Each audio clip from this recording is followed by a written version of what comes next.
Hello everybody, welcome to the Saturday Night Live, oh god no, Saturday night stream. Ugh. Gonna have to refix that. Anyways, how's it going everybody? Hope you're all having a wonderful, wonderful weekend. Aaron, Eden, Barry, Firehawk, hello. How you guys doing? Started a little bit early, I know I said 7, but who knows. Oh, before I continue on, I gotta do one little extra thing. Bring that down. This guy's gonna be too shiny. Way too shiny. Way too shiny. I never liked that picture anyway. I have to fix it. Well, I'm good. What about me? I'm doing pretty good today. Actually, chat, if it's hard for you guys to believe, September 11th is my mother's birthday. So, if you guys want to, wish her a very happy birthday. As we were having pizza and cake. I might have to run out and get some pizza while I stream. This is going to be a good stream. I have a very good feeling. Hello, Rapid Optics. How's it going, buddy? Yes, happy birthday to Mama Soul.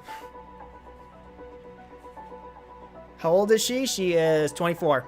That's the running joke in our family. Running joke is always, whenever you're past 24, you're always 24, so that's it. My dad came up with it, I don't know why. Has anyone played the new Aliens Fire Team? And happy birthday to your mother. Thank you very much. I've not played the new Aliens Fire Team. I heard that one's really good. Well, not too bad. Strangely enough, we will be talking about video games. The Dragon of Louisiana, welcome. Hope you guys are doing very well. Oh, dogs are barking too. So, give you guys a little bit of a reminder, if you want to check in the description of this stream, you will find the main channel to my lore videos, Solutus Eversol. You'll also find You can follow me at Twitter and my Discord server if you wish to join, so you can get some updates where I post as much as I can constantly. I'm getting a little bit better now that I'm in the groove. How is the music? Too loud? Can you hear me? Eden, not my brother, my mother. The woman who brought me into this world. Goddamn, I always hear her. No, we'll celebrate my brother's birthday a little differently. By the way, 9/11 New York time. Yes, Barry. That is also the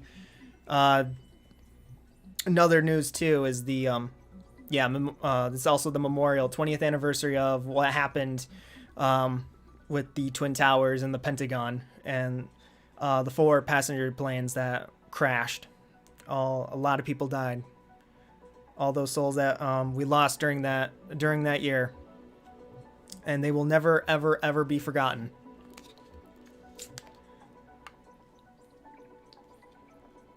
Give a toast to them. Those brave souls. I sort of remember I was 6 when that happened too, so I was very young. I think school was done. And they didn't really kind of informed us on what happened, you know, because I was in 1st grade, so that's a lot to put on a kiddo back then. But I just remember hearing stuff about like planes hitting buildings, and you know, as the days went on, I started to realize what happened. So it was a day of evil from the people who committed those treasonous acts, those terrorist acts. So we commemorate those who lost their lives on that day. So we give them a moment of silence.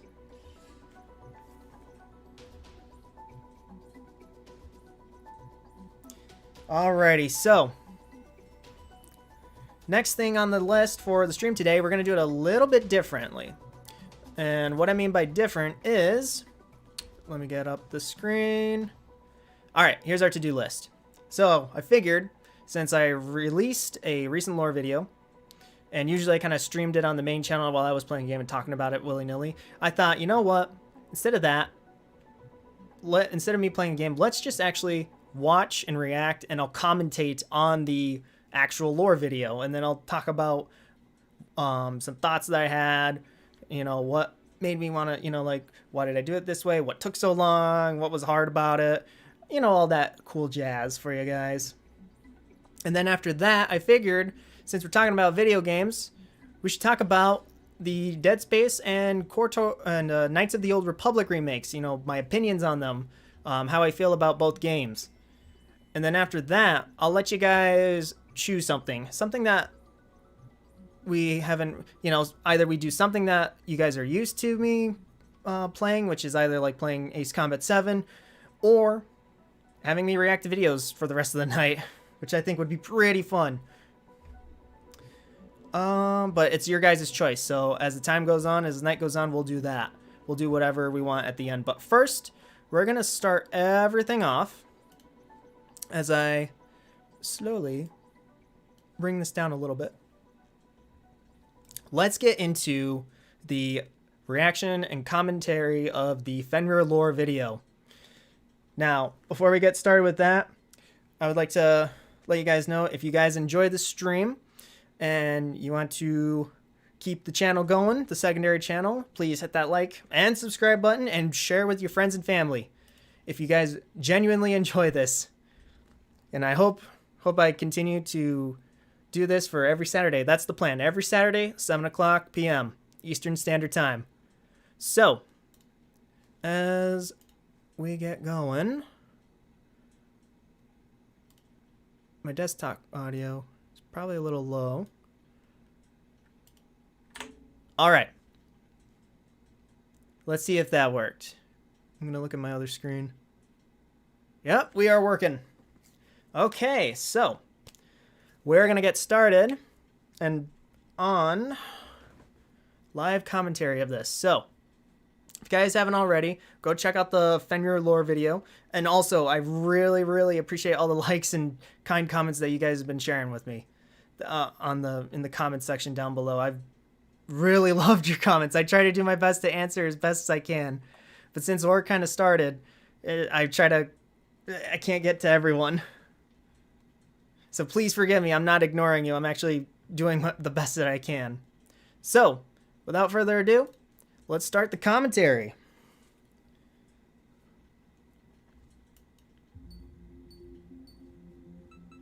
All right. Oh.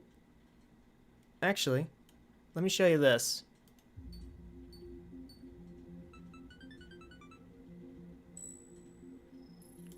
All right, so that first few 6 seconds took me 2 weeks to plan and figure out. And oh my God, it was just, I've been not only those 2 weeks on getting that done and figured out, but in general, kind of getting the UI and briefing screen figured out. So a lot of the UI that you'll see here, if I zoom in here, you're going to see that actually this is a very bad situation. Let's go back to where I'm at, to this screen.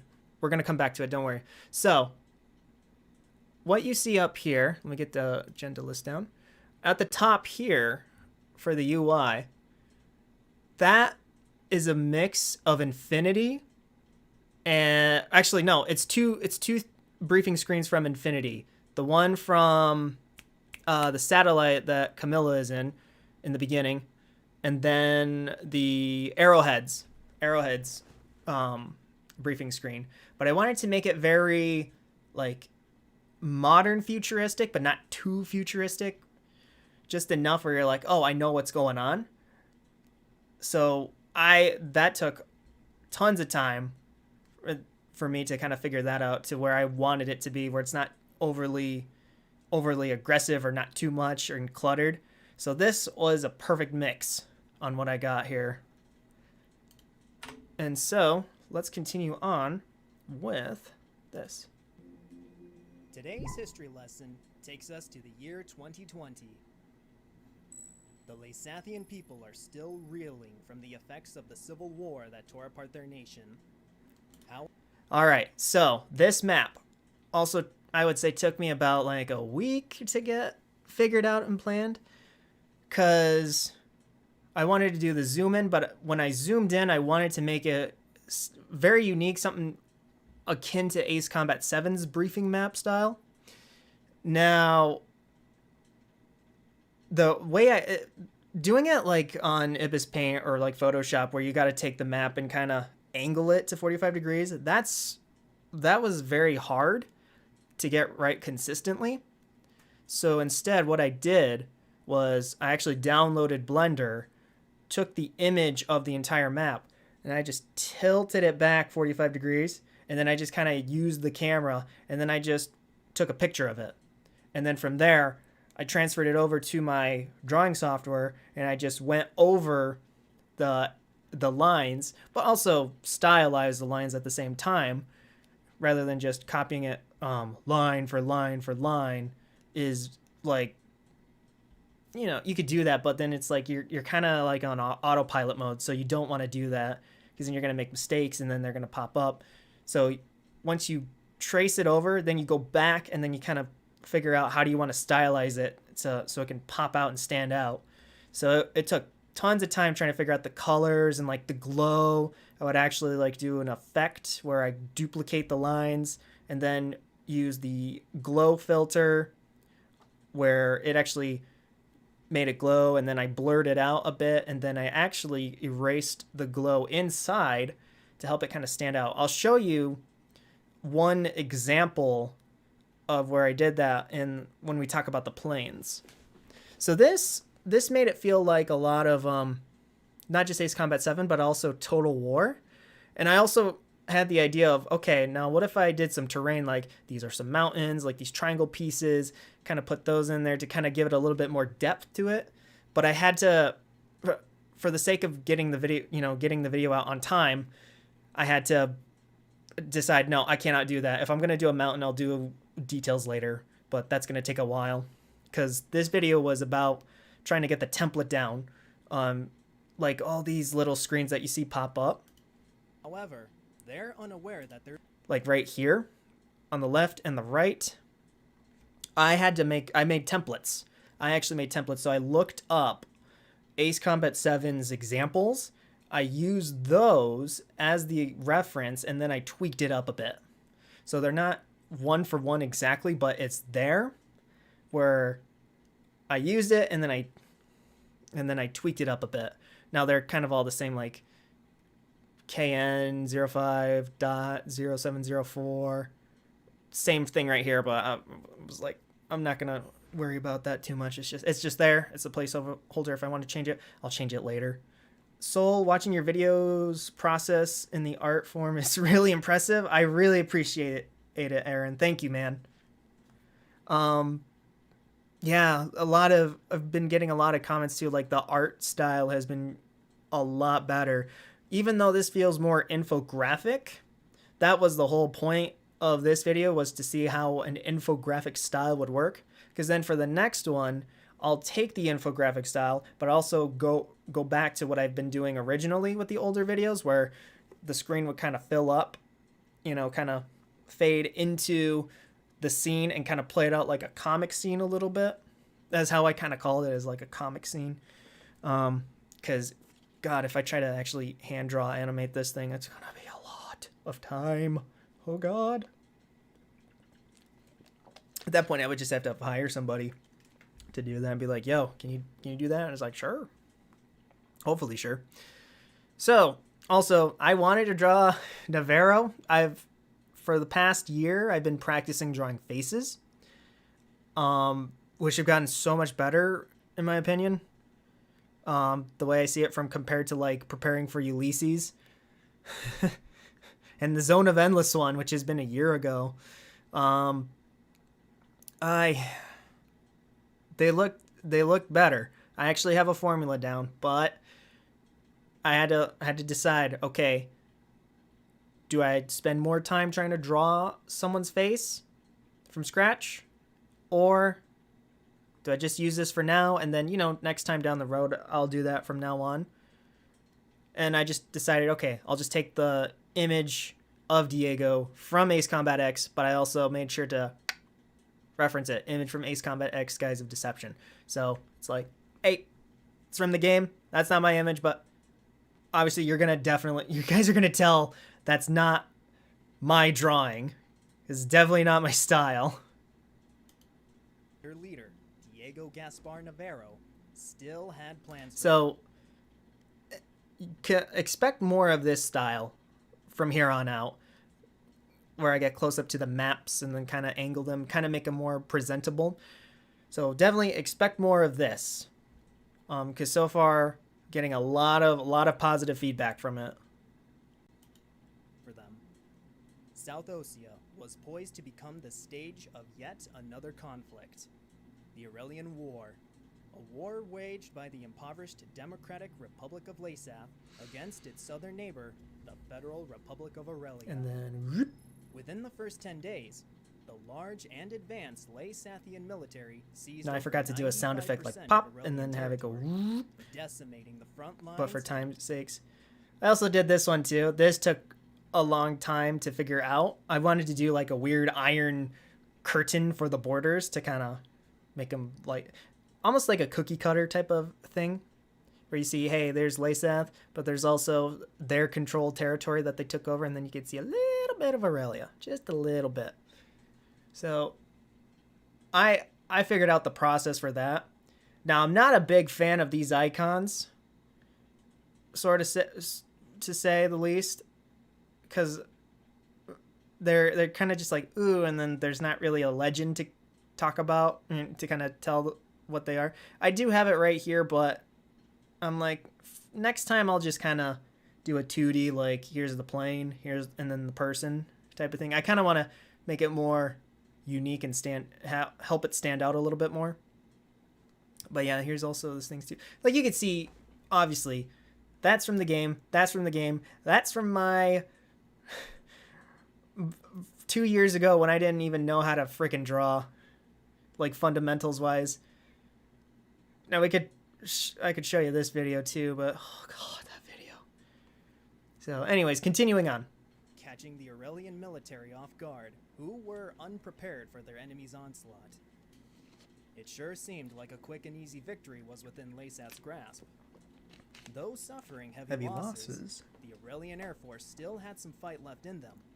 Thanks to the efforts of Gryphus I, Aurelia's rising ace, the Aurelians were able to reclaim lost ground and turn the tide of the war during the pivotal battle of Santa Elva.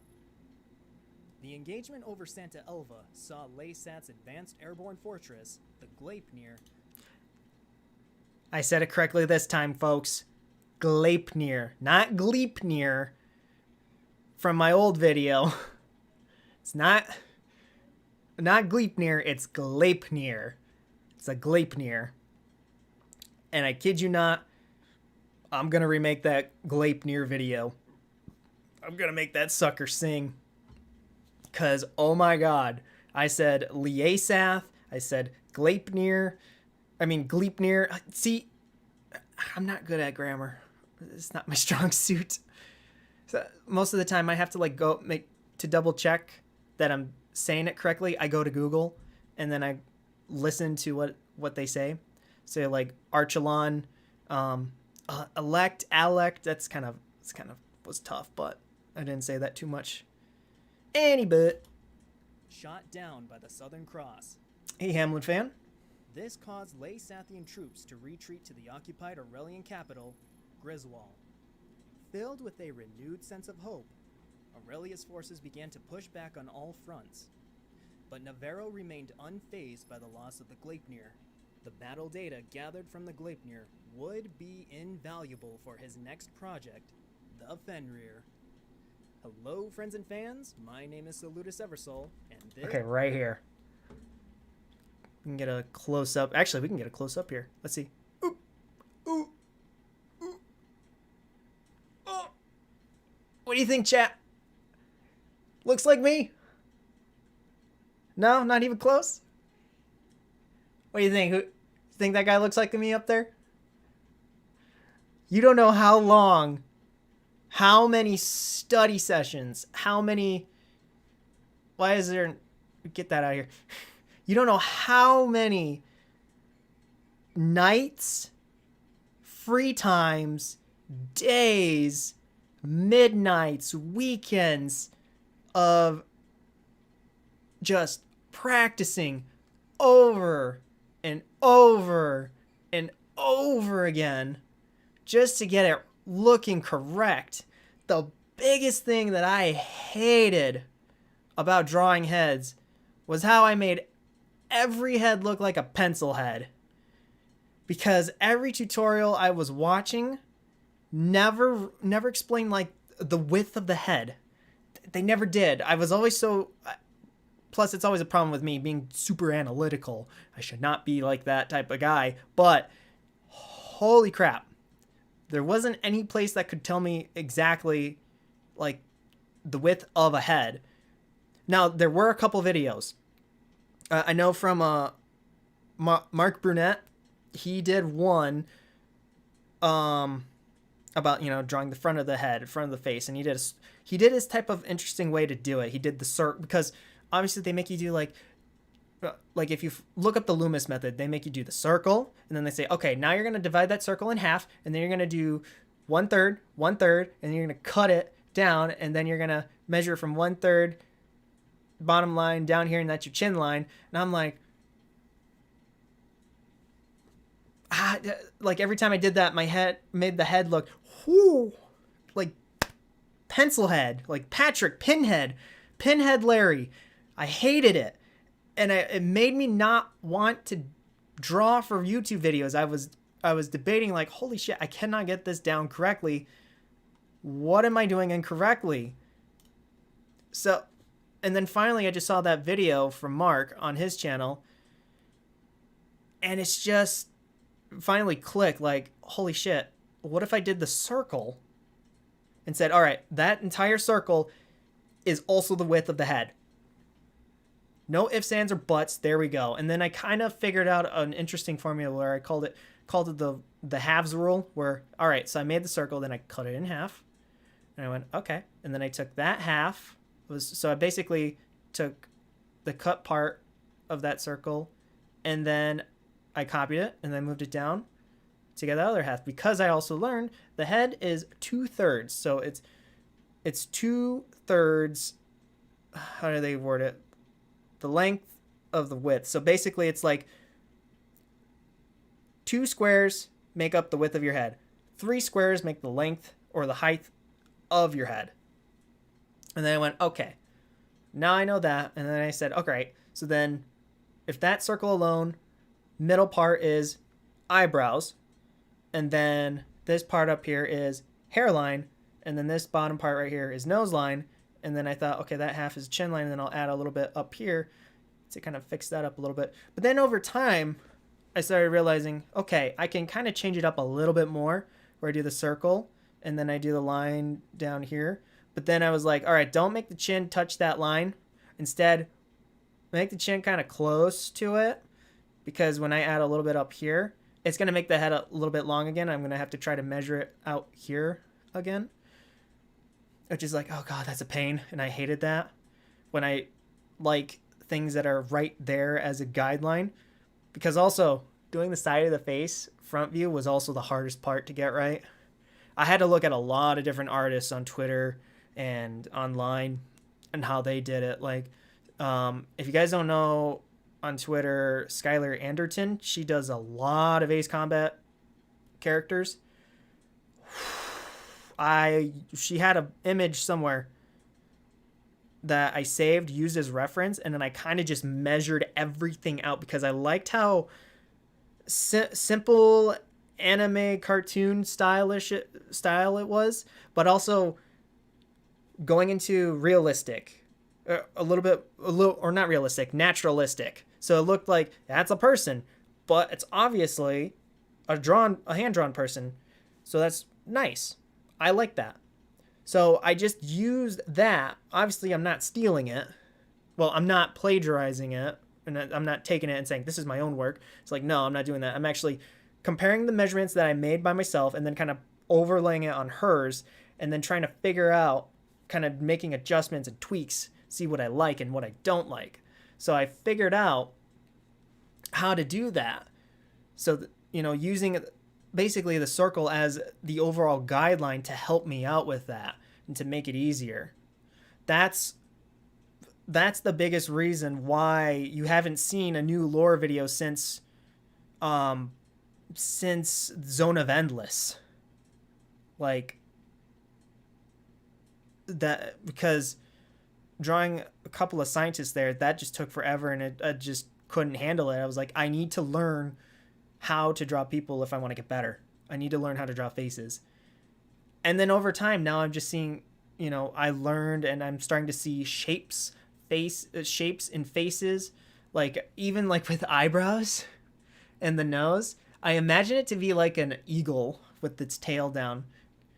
So I'll have to show you guys some other time on another stream.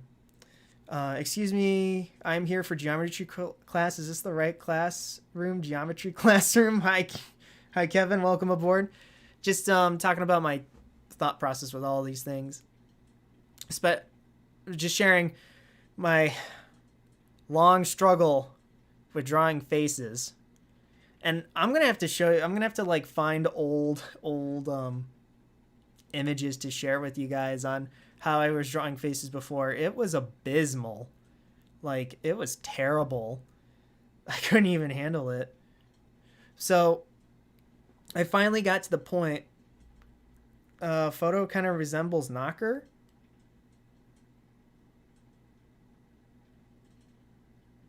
I see where you're getting that.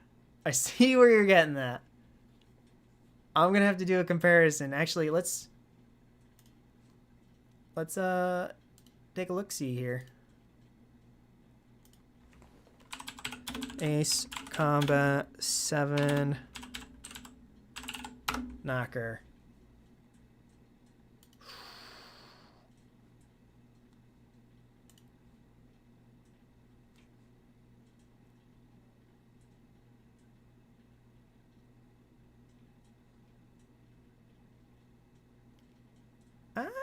Maybe. I could sort of... The hair, definitely. Actually, I don't know why I didn't use his hair as, like, an inspiration. Actually, maybe I did. No, I did not. Wow. That was kind of close. Hey, Soul, do you know about Kaiserreich or the new... Oh, God, the New Order. Is that, what is that? Wolfenstein? Am I getting that right or wrong? What did Knocker do? I mean, he was always just there. Maybe that's the point. God, you know what? I didn't even think I was making him... That's kind of similar. Oh. Don't look at that. Do not look at that. Good Lord, I better double check.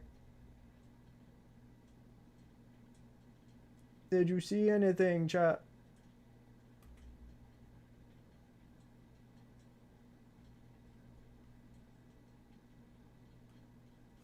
Oh, what happened here?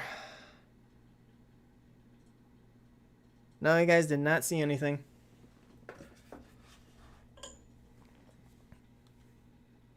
Here, I'll exit that out. So, sorry about that. I'm sorry for the delay. So, anywho,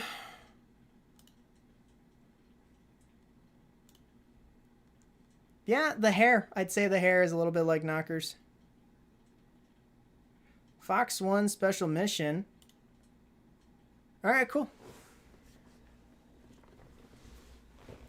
Yeah, don't worry, guys. I'll fix it later. Just had a tab that I didn't want you to see. That was my stream tab. We'll fix it later. But yeah, I can see the hair. So anyways, long story short, I finally got faces down for the front part of the head. I think I can get away with side and front and 3/4 view. Not too bad. Not too worried about that. Because now I'm starting to get a lot more comfortable with, you know, just trying it out, giving it a shot. I'm learning how to draw torsos and bodies. Scarlight, hello. How's it going, man? Dragon, take care. Enjoy your gameplay.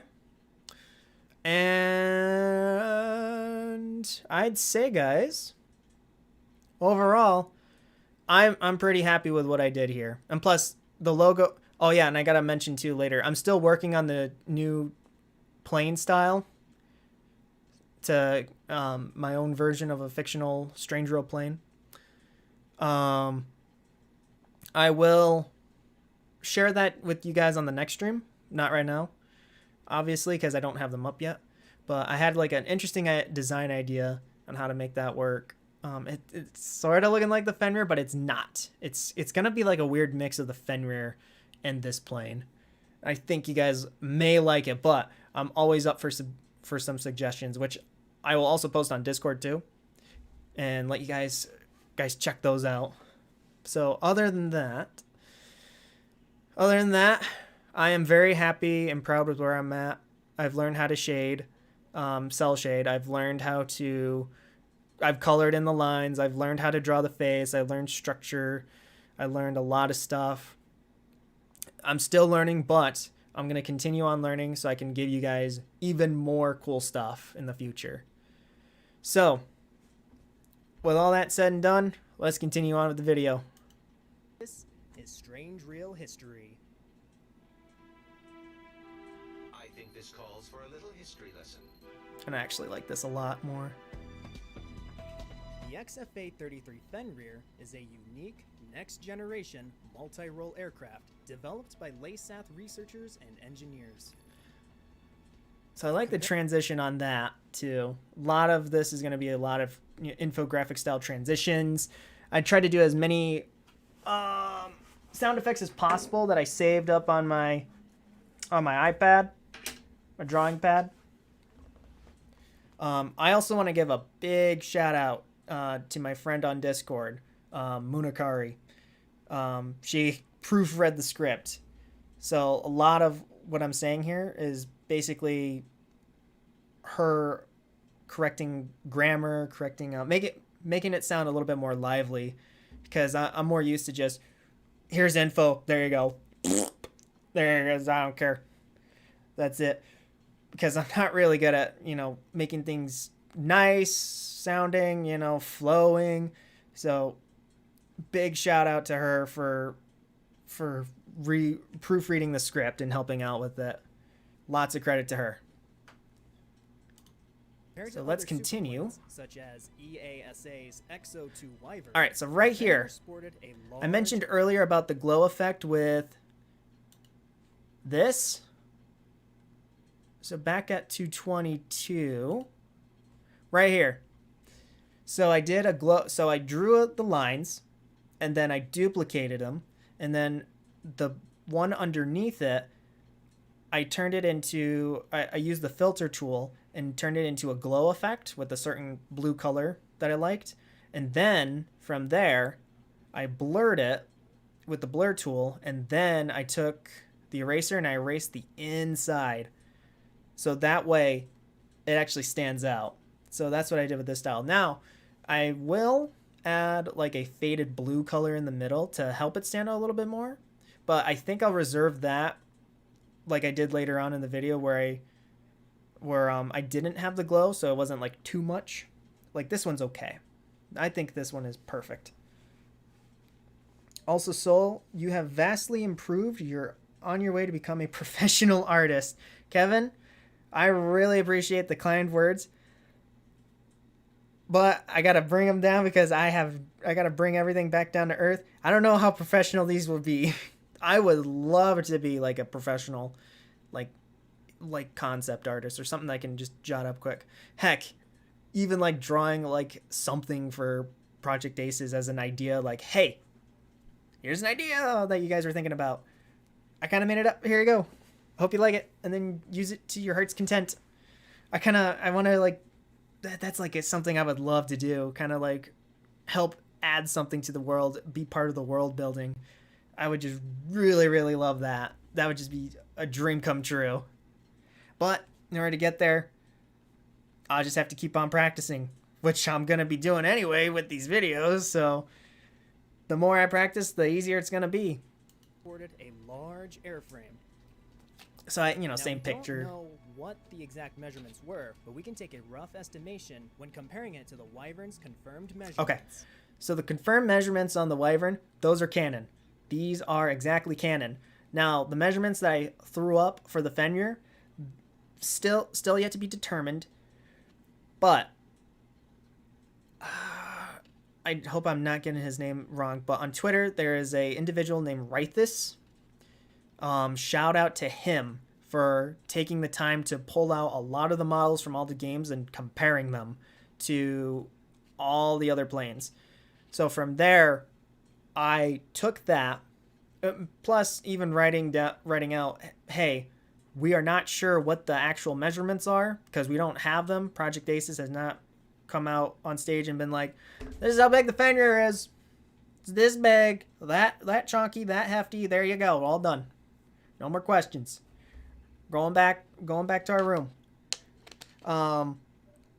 So I just took what Rythus had and then I saved up those dimensions and just used that for here. But stating that we just don't know, we can make a rough estimation on what was there, what we got so far. You can make your own concept art or aircraft designs as practice. I could, and I think the logo idea is an interesting one. The Fenrir measures in at around 27 meters in length, 18.4 meters in width, and 4.8 meters in height. Analyzing its design, the Fenrir's wings utilizes a polyhedral cropped delta configuration with bent wingtips, a V-tail, canards, and dual air intakes. Okay. I need to talk about this one. I need to seriously talk about this one because I've been getting quite a few comments on this. So, chat, let's talk about... Well, I get some music up. So, let's turn it down just a wee bit. Where is this comment? I'll say, so a lot of comments I've been getting. This one. Question, did you play ACX? Because I noticed a few mistakes on your Fenrir design description, such as the twin intakes. It actually had 3 intakes. The central one is in between the pod and the fuselage, making some sort of mouth. Sort of, but also the mouth pod, the pod underneath makes like weird mouth too, alligator style, but I know where he's coming from with that. The dual thrust vectoring engines, those only apply yaw movements, and therefore the VTOL capabilities and high angle of attack capabilities, those were due to its third central engine housed in the fuselage that was capable to bend downward up to 90 degrees. Other than that, the history of the Fenrir was right, unless I missed some things playing ACX. The video was very well done and kept me watching until the end. Very constructive comment. A lot of good constructive feedback. Now, I've replied to a lot of people to this, but I think right now is a good time for me to talk about it. So, in the video, I did not mention that it had 3 engines. It does have 3 engines, yes, but I chose not to mention it because of how ambiguous the plane is. Why do I mention it being ambiguous? Like, isn't there a model of the thing? There is. But at the end of ACX, the story goes that Aurelia went into the destroyed Archelon fortress and they scrapped together what remains of the Fenrir. And they took it and they made their own versions of the Fenrir. Now, their versions have dual air intakes, I think 3 engines, but it doesn't have the VTOL capabilities. So what they did was they took it and they just made it their own. Obviously changing a lot of different things. They adapted it. The Lasathian version is way different from the Aurelian version. Now the problem is, in Ace Combat X, there is no physical model for the Lasathian Fenrir. We only have had the Aurelian model to work with. Now, there is Infinity, and then there's the joint assault one. But yes, they're there in those games, and yes, those are Fenrirs, but those are not in Strangereal. Those models do not take place in Strangereal. So I understand the frustration where it's, hey, you see it, it's there. Why aren't you guys saying it? Why isn't it?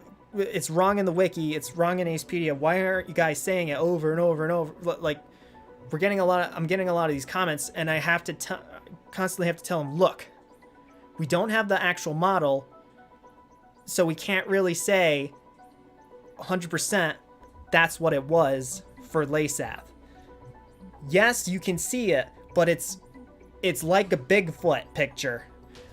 There's a picture of a Bigfoot, but if you're trying to prove that Bigfoot exists, pictures aren't going to do it. You need the actual body of Bigfoot in order to prove it. Like, you need an actual meat corpse of Bigfoot, or the real life thing if you captured it. I don't know why I thought about, shooting Bigfoot on site and then bringing it in. It's like, Bigfoot's real. It's like, no. If you need to prove something is real, you have to have actual physical evidence. And so in this case, it's really the model, the Lasathian model.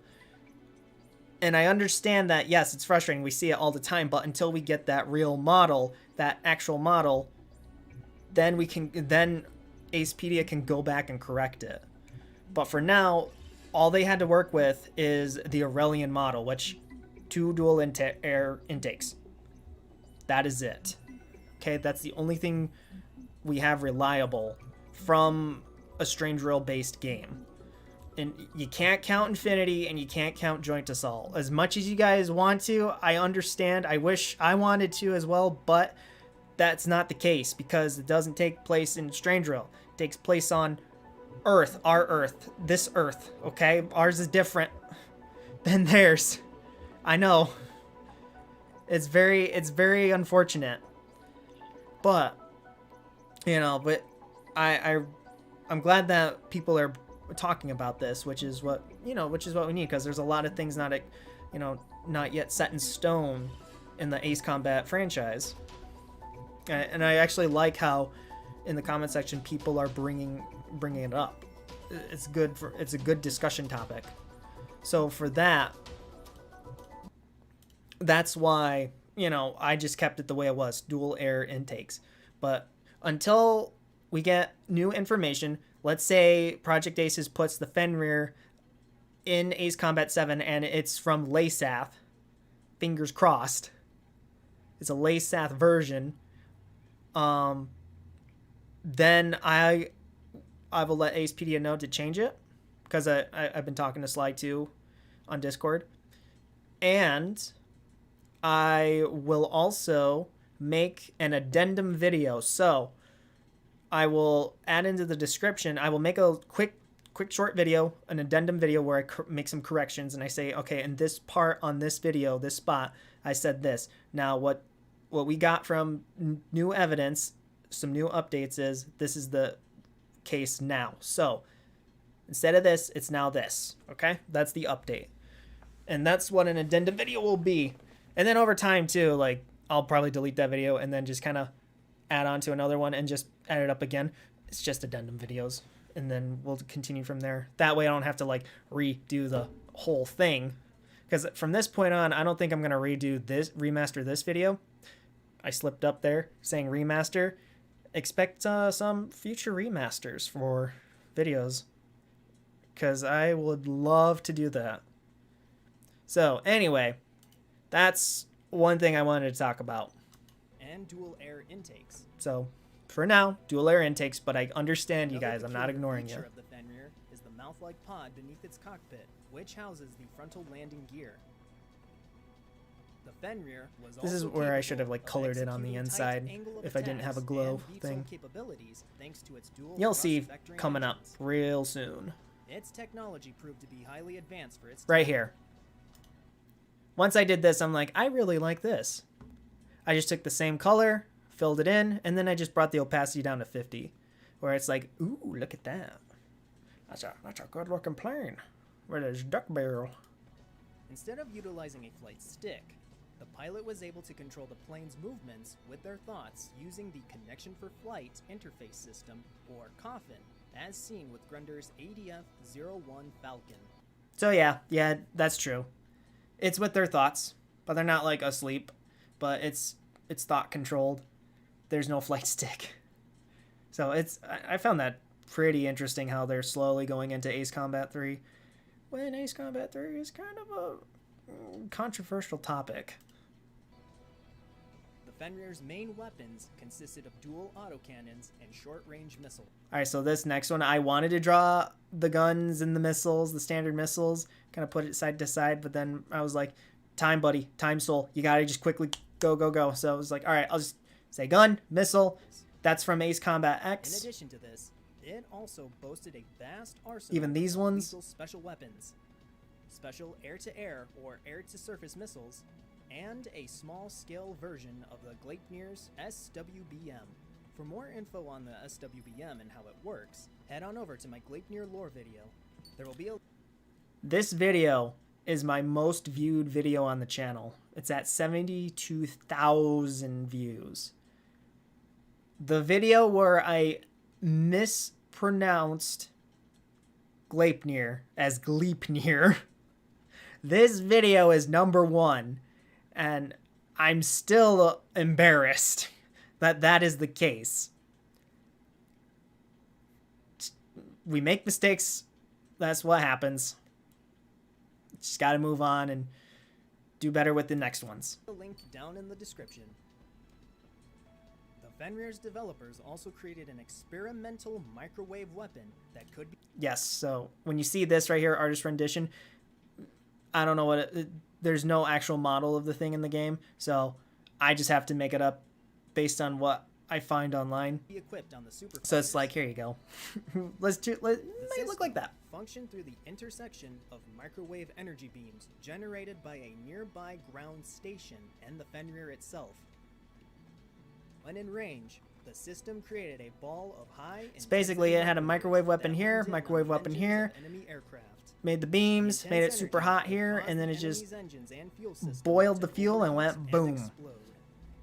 Lastly, her engineers installed a watered-down version of the optical camouflage system used by the Gleipnir.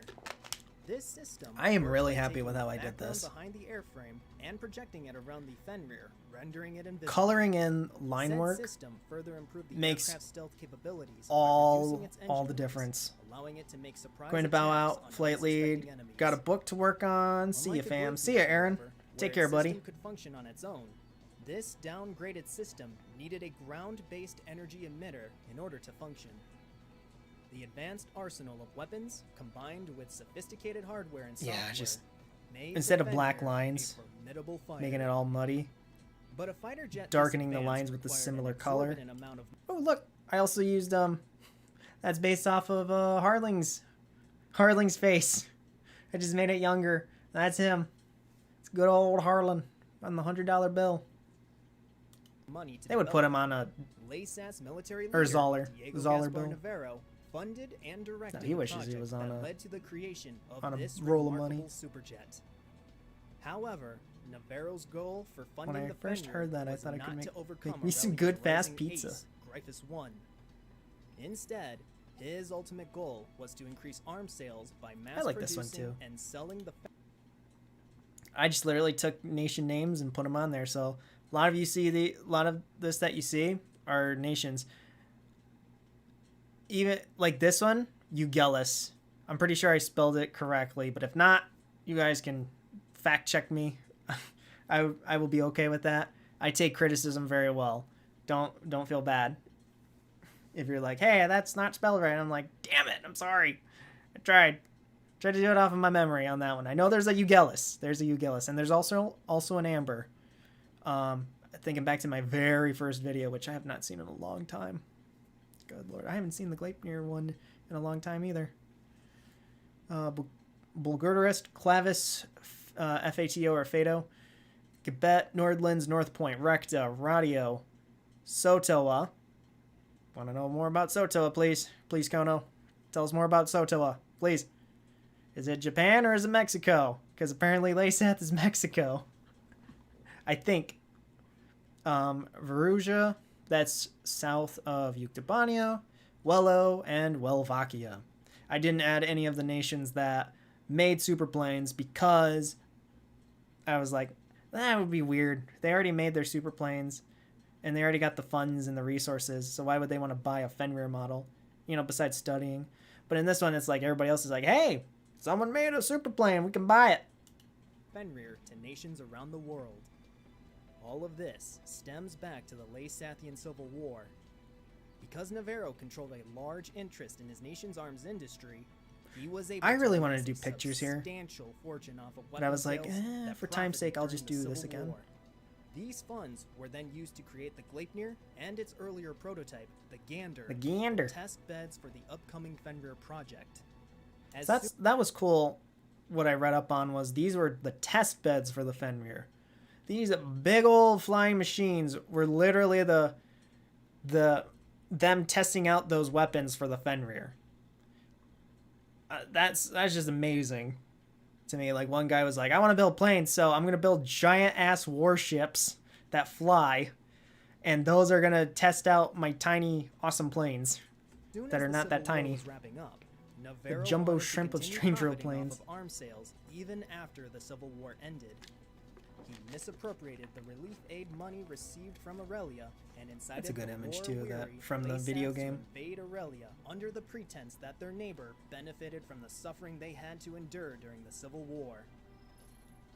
By the time Aurelian forces reclaimed their lost capital, Griswold, Navarro retreated to Archelon Fortress, located at Sentry Island, in order to check on the progress of the Fenrirs. 4 units were finished and ready for deployment, while the high-powered microwave weapon was finishing development at Cobalt Cave. Navarro then returned to his homeland and began plans to unveil the Fenrir at Allendal, the capital city of Leysat. Navarro held the conference. So in I'm also Sage- aware, chat, that the paths make the endings very different. So this one I just had to do my best to make it as general as possible while I was talking about it. Things that were, not set in stone canon wise, but, just talk about things like, yes, Gleipnir was destroyed. Fenrirs were built, but then destroyed. Microwave was built, but also destroyed. Just try to keep it on the same pace and not go complete with a too much into Fenrir and a video screen an idea. The live demonstrations of the Fenrirs dogfighting against the invading Aurelian air squadrons. He contacted Laysath's elite. So right here, I like this a lot more than what I did before with just the icons. This actually kind of makes it stand out more. While elect squadrons successfully reached the stronghold, the high-powered microwave weapon was destroyed while it was being transported from Cobalt Cave. By the time Gryphus and Aquila Squadron reached Sentry Island to end the war, Navarro kicked off the reveal of the Fenrir at Alendal and began broadcasting the battle between Aurelia Squadrons and the 4 Fenrirs. Both sides proceeded to engage in... Not to toot my own horn, but I really, really love what I did here. I took Sentry Island, and then I was like, how can I make a really good composition right here? Because this goes back to Zone of Endless, where I had the Scarface 1 pilot the XFA-27, and he's about to fly past the Zoe and the Falcon. And then I thought, oh, I could do like another version of that, but different in a different setting. And this one was Gryphus 1 in his F-22, and one of the pilots, one of the Fenrirs flying by like this. And I thought, oh, it'd be so cool to do it low to the ground and have like the water come up to kind of give it like interesting shape to it. It's my attempt to kind of like try to draw the eye to where it needs to be. So it might not be my best attempt, but I personally want to do more stuff like this for rival planes. Like do one for Mobius 1 and Yellow 13. Do one for Rosgrees and the Greymen, and so on and so forth. So I want to kind of keep doing these versions whenever I get the chance and kind of make like a little collection of them. Because I really like this. The nose was always the hardest part, trying to get the nose of the Fenrir correct without making it too square or blocky. Hectic dogfight.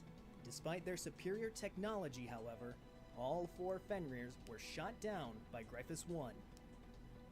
However, the battle wasn't over, as there was a 5th Fenrir unit taking off from within Archelon Fortress, carrying valuable battle data. If the unit escapes, Navarro would have the data necessary to continue manufacturing and improving upon the Fenrir's battle capabilities. Unfortunately for Navarro, he would not get his way, as Gryphus 1 quickly intercepted. Now this one's a little bit sloppy, but I was like, alright, I only got one day, make it quick, boom, there you go. And that's what I just did. I did color the lines, but that was hard. Just make it inside quick. I took screenshots of gameplay replay of this game and kind of just added everything in to kind of make it stand out a little bit more. And destroyed the last it's not Fenrir, best, but bringing it tells the end to story. entire war, and with it, Navarro's delusions. With the destruction of the fortress and the Fenrirs playing live at Navarro's unveiling event, Laysathian citizens were outraged. They stormed in on Navarro and proceeded to destroy the Fenrir model. Navarro's fate remains unknown after all of this. Some say he was executed by the citizens on the spot. Others claim he escaped and fled Laysath, where he continues to hide from his crimes that he committed against his own people. Regardless, Navarro's ambitions and selfish greed for manufacturing a next-generation fighter that the world had never seen before never came to fruition. Bye, Fenrir. We hope to see you real soon. If you enjoyed this video and want to see more, alrighty, please intercept and destroy the like and subscribe button. I don't know who that guy was, but I won't subscribe. But yeah, that's all I can, that was my entire thought process with this video. And from here on out, I am very, very excited to continue this style right here. Keep it nice, clean, but interesting at the same time. I've learned a lot this past year, and I'm ready to continue applying them here from here on out. So, with that said, let's do...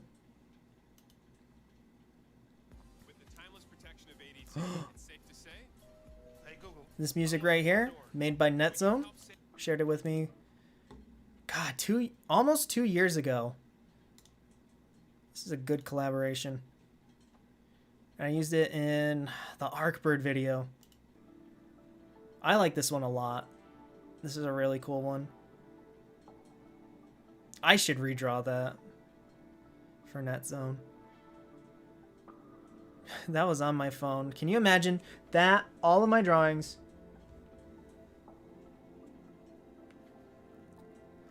were on this little thing.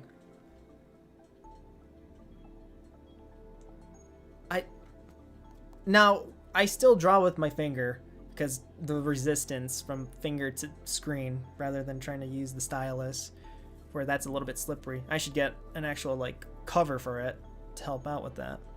But that's just always blows my mind how I was able to do all that.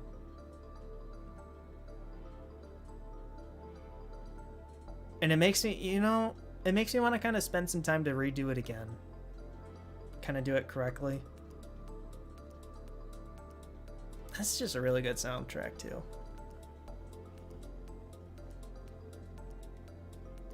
And funny enough, this song that he shared with me was more like something that he made and scrapped. So he's never used it ever again, but he was like, "Hey, I got these songs that never made it to like an album or to a video game. If you want to use them, go ahead and use them for your videos." And I was like, yeah, challenge, like literally challenge accepted. I like to do that where I listen to a song and try to figure out where does that fit? Where can I make it fit without making it look ham-fisted? And it just worked with the Arkbird video. And I was like, this is where it needs to go because it's about space. Arkbird is being peaceful, clearing out asteroids and debris, not for war. This is literally the perfect setting for it. So, what I'm going to do now is I'm going to get some pizza. And I'm going to leave the music on right now. And I will come back in a few minutes, chat. Mr. X, hello. Hello, welcome. I'm going to go get some food right now. And then I'm going to be right back, okay? But I'm going to leave you guys with this song, okay? On loop. So, don't go anywhere. I will be right back, okay? Gonna get some food.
Hello, chat. I am back.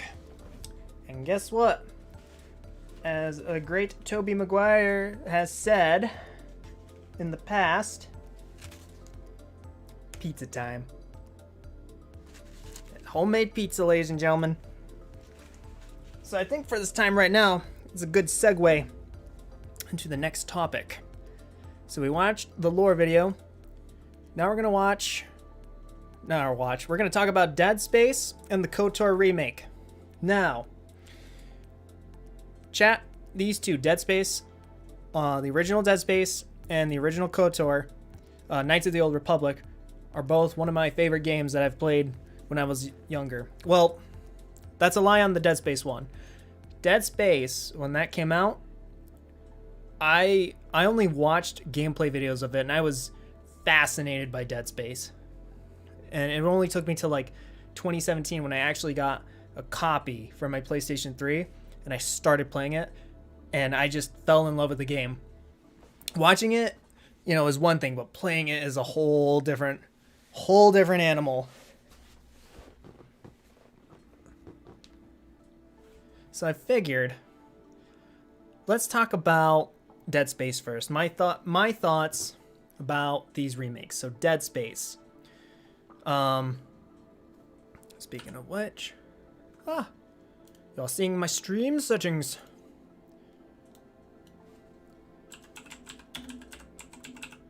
Dead Space remake.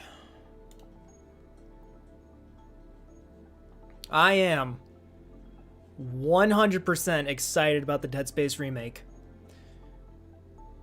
Cause at first I was very nervous about what they were gonna do, because when they were talking about it after the trailer, a lot of it was like, we're gonna add some mechanics from Dead Space 2 and 3. I've never played those games, obviously, but like I mentioned, I enjoyed watching them. And I know in Dead Space 2, you have the different zero-G flight mechanics. So, because in Dead Space 1, you have the zero-G, so you Superman jump to a flat area, and then you kind of walk around on it. But in Dead Space 2 and 3, you kind of fly around with little rocket boosters on your boots.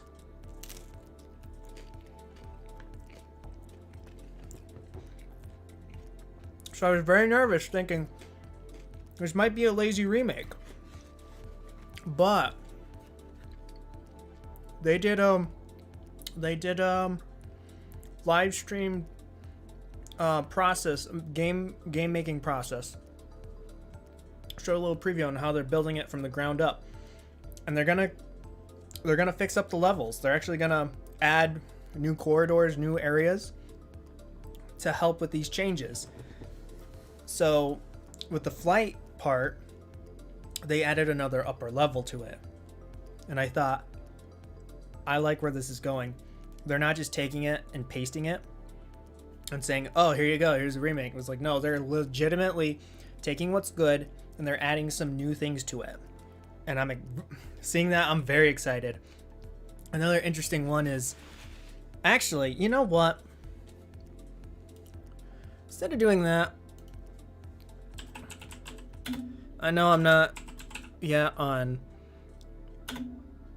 ad revenue on this channel, but let's look up that thing.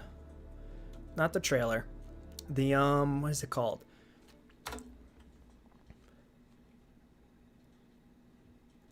I think it was, yes, developer presentation. This one. We're gonna go on Punish's video. So let's pause that. All right, chat. We're gonna watch this and react to this. Okay? And this is on Punish. And this again is a work in progress. So yes, that's super early. Like it's kind of. I do like this. We're just starting. They're just adding some more, environmental things to it. Far from being done, but one thing. That's actually really cool. And you touch about it. It's really wanted to make sure that we nail the ambience and not only the look. Also, hang on, my camera was in the way. This is a guy right here. His YouTube channel, Punish. So go. Also, I'm gonna like it. It's just really nice. 2023. Oh my god, I don't know lightings, if I can wait that long. the fog, but also nail that ambience. Give you the feeling that you're in the Ishimura, you're inside those dark corridors. And Oh, that is pretty cool. not only it's in engine, it's actually in game. And here's my boy Isaac. So They actually that rig, that armor, it's did the not suit again. original, it's a new one. It's still work in progress. It's gonna be improved a lot, but it gives a first. that glimpse suit looks good. Now, Isaac Clarke. his walking animation is a bit different. Here we are. Wow. I mean, the lighting. He looks and heavier. Phenomenal. That suit should be heavy, and I actually like it. Good. Very much what we should. I be like what expecting they did with the from animation so far. generation graphics. It's really Dead Space, but like you. Chew my food first. Sorry, Mm-hmm.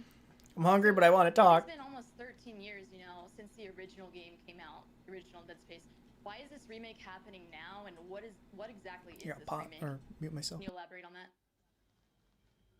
So, one thing that's important for us, and that's why it's for PS5, Xbox Series, or for PC, is that it's not about one thing. Like Dead Space is a super strong experience, and so it's really about. Also showcases this kind of next layer of where you're thinking about going from it. Right here. This is gonna be cool now. It was already cool in the original.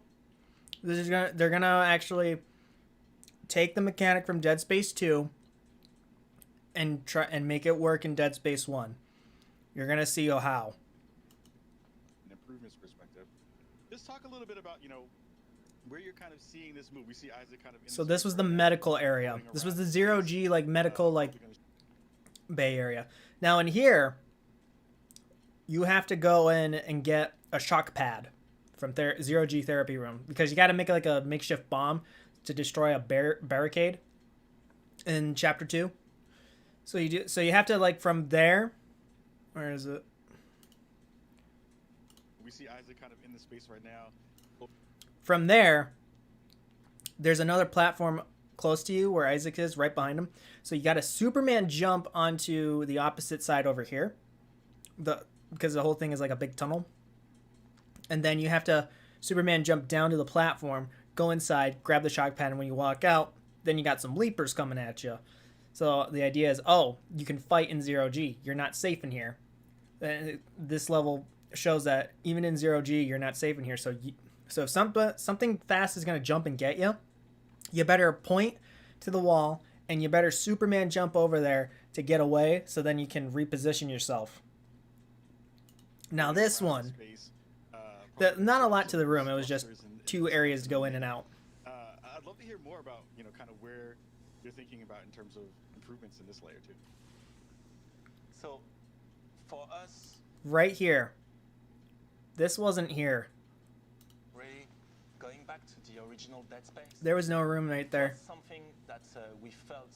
So again, super early build. That we felt. I am very excited about this. Could actually improve in terms of That means experience new and areas to look it's for, the 0G. to explore. And how you would move And to be around the scared. 0G. And that's I'm ready. something That was really good and improving the There's a plasma experience cutter in Dead ammo. Space 2 and 3 that we felt was really missing in the original Dead Space. And so that's why we So, took He's going to continue on. of, He's going to go flying through the around door when here. you're in 0G. And you go And with out. much more Basically, free in this mission, you can find out that there's some hull breaches on the Ishimura. and really feel you in space So you're kind of during the going out into space. And so also that's a mechanic that we're starting to So he's gonna go improve the through base here. on, like, for There's example, no jump scares. interact as, I know as people you are walk leaving, but there's no around, jump scares. go into Calm down. tighter corridors and these kind of things. But also it allows us to revisit There we go. Now we're in some space. of the old content and Now, like he said, you were just walking on grav boots. But now that you're floating and flying in space, they added upper levels here. So the team at Motive, they're showing me, based on this video, that they're actually going through and rebuilding it from the ground up, keeping all the same similar plot points that made it good, and they're adding new things to it to make it even better. Create new ways to navigate, new paths. I like originally this. You would have gone back through that door, through where you came from, and here it allows us to create new environments with eventually new challenges to surprise also the people that know the game and will be like, oh wait, what's that? What's that? And no, we're gonna surprise you. So it's really delivering on the fantasy. That's of so making cool. space, making sure That that is so we're cool. able, to use that and revisiting all the places in the game in the original where there was Zeruji, which was the Superman jump back in Dead Space 1, and now applying full 360 motion. I like and this. finding ways to provide. Appealing system that will be implemented. All right, now in- this one. So we just saw the Zero G one. There no jump scares on this one either. But in Dead Space, the biggest thing that made it awesome was the dismemberment system with the necromorphs. Now it's usually like 1, 2, depending on the damage of your weapon. If you aim, plasma cutter, aim at the upper arm, 2 hits. If it's, in the beginning, 2 hits would cut the arm off. 2 hits would cut the leg off. Over time, the necromorphs would get stronger. But if you upgraded the damage and you focused more on the damage, obviously, early on, you can kill them quicker with less shots. But I'm gonna let these guys talk. into combat. Would you mind telling us more about the original system versus the new system and what peeling actually means? I think actually something that's very important, as you can see with the feed, like it is definitely a gem, and it's intentional that we showcase this in a gem, because we're so early with it. Visually, we're not at the right level of quality where we want to achieve, but we want to showcase functionality here. That's what we want to talk about, and what is the system that we have in mind for peeling, like you said. So obviously, same thing. It's a really. Don't worry, Barry. There's no jump scares on this one. They're just showing it. Everything that you see is work in progress. It's first implementation. A lot of VFX are missing. A lot of those modelizations are not final and missing a lot of things like flesh tearing, etc. But one thing that is important for us that I Now just these feel it's necromorphs are of course, brand new the power is models. back, and it's back with all the depth and fun you can have in that space. But one thing we wanted to, and those are the only things, those are the things you can say only on Dead Space. One of the thing we wanted to improve about that experience is when you're using a weapon that is not a carving weapon, like something not like the plasma cutter. Plasma cutter is really fun to use. You can just shoot at anything and really. Okay, I wish we got up close, but in the original game, that you just hit it and that was it, and it falls off. Obviously, because it was a PlayStation 3, Xbox 360, old graphics engine. Now, they'll talk about this pretty soon in their video. What they're doing is really cool. So when you land a shot on a necromorph, skin and muscle will come off and it will expose bone.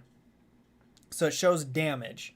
Now, if you hit that same area again, it breaks off and falls away. But they're going an extra step. Let's say you hit the forearm and there's bone. But then you shoot again and you hit like the upper arm here. So you do hit this part. The arm does not fall off. You have to hit the same exact spot in order for it to be cut off. So they're focusing on precision on killing up the necromorph. So that's going to give it another layer of like difficulty, which is going to add more tension and terror when you're going through corridors and when you're needing to take these dudes out. It's not going to be easier, not going to be overly difficult, but you're going to have to spend more ammo if you're just quickly just shooting willy-nilly. Like these ones, you have to be very precise if you want to conserve ammo. So that's going to be an interesting layer added to this remake. That's instant What's a feedback, stalker? the limb getting Oh, cut. it is. Oh But boy. when you have the It's difference, knowing how much let's just say it's an damage you do to infant the enemy, human that died and was converted into a necromorph. So it's a baby with tentacles coming out of its back, and they're dangerous.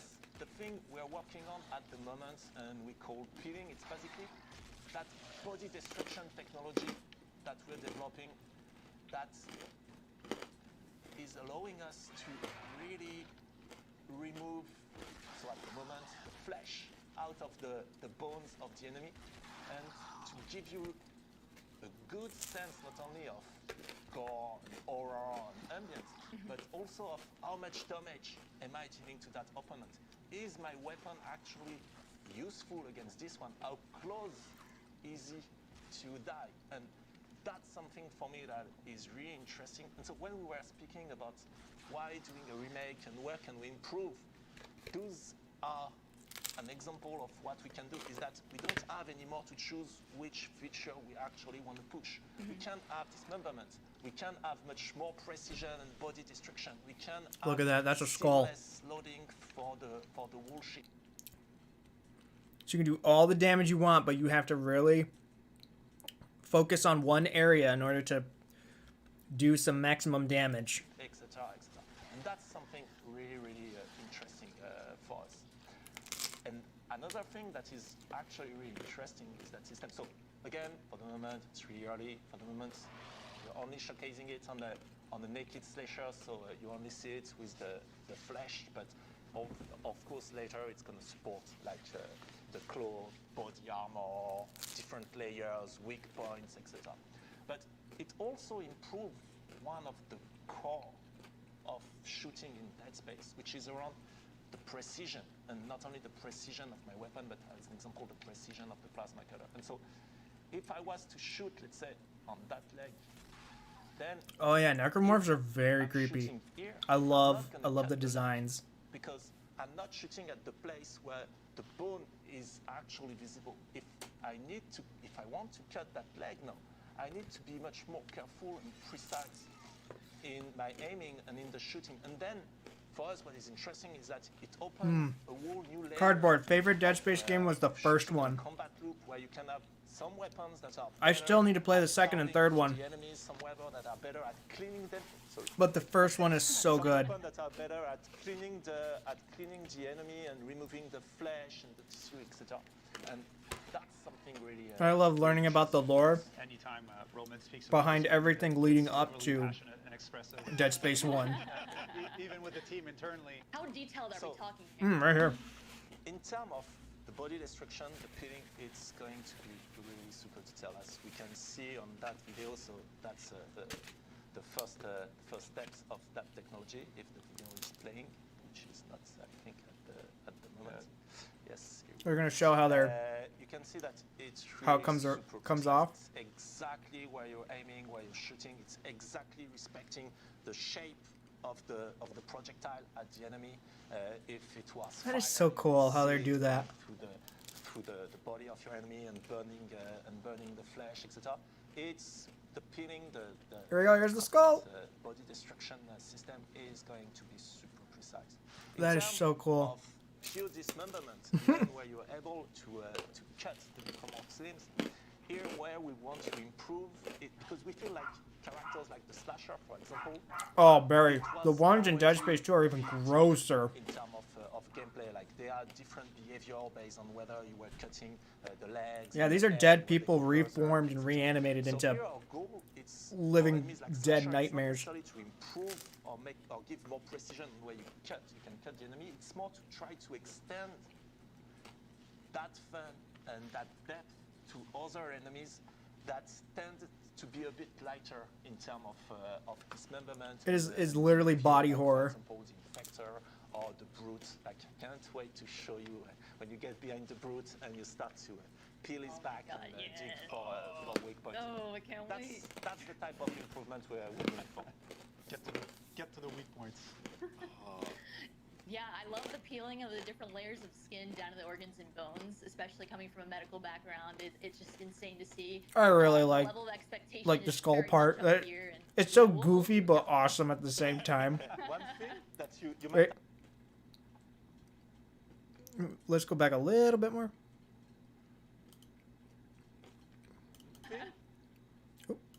you There you go. It's so doofy looking. I love it. Look at that. It's just Doofy skull like, here I come, Halloween time. might have noticed quickly in the prototype, and that's something we're going we want to experiment. Wow, they did a very good job. When you actually cut. And no microtransactions confirmed. Thank God. Also, one question and topic that was prevalent throughout the community that we saw time and time again, and that is the topic of microtransactions. You know, they were apparent in Dead Space 3, so at this point, can you please be transparent and honest regarding microtransactions? And God, the development story behind Dead Space 3 is shocking. The time when EA was all about the microtransactions and everybody needs to play this game, and it cannot be too scary because we want 10 million copies because we want everybody to play it. But then that's like that alienated the fans who really liked it in the first place. It's like no, they EA back then. EA, what the fuck? They might be coming back. They might be doing better now. So far, some good vibes with the Dead Space remake. Some good vibes. But they still got a lot of ground, a lot of hills to climb if they want to redeem themselves. So, still taking this with a grain of salt. you know, if that will make an appearance in Dead Space 1 remake. So very, very clear, no microtransactions, none at all. No, not That's what I'm like talking you about. mentioned already. Chat, we're going to save this video part right here. No, don't have that in the remake. That's awesome. Good. That's awesome. Yeah. And that's good to hear.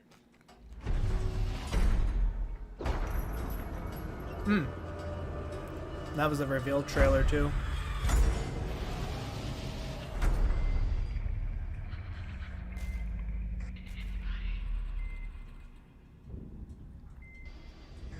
When I saw this, I was excited, but very nervous.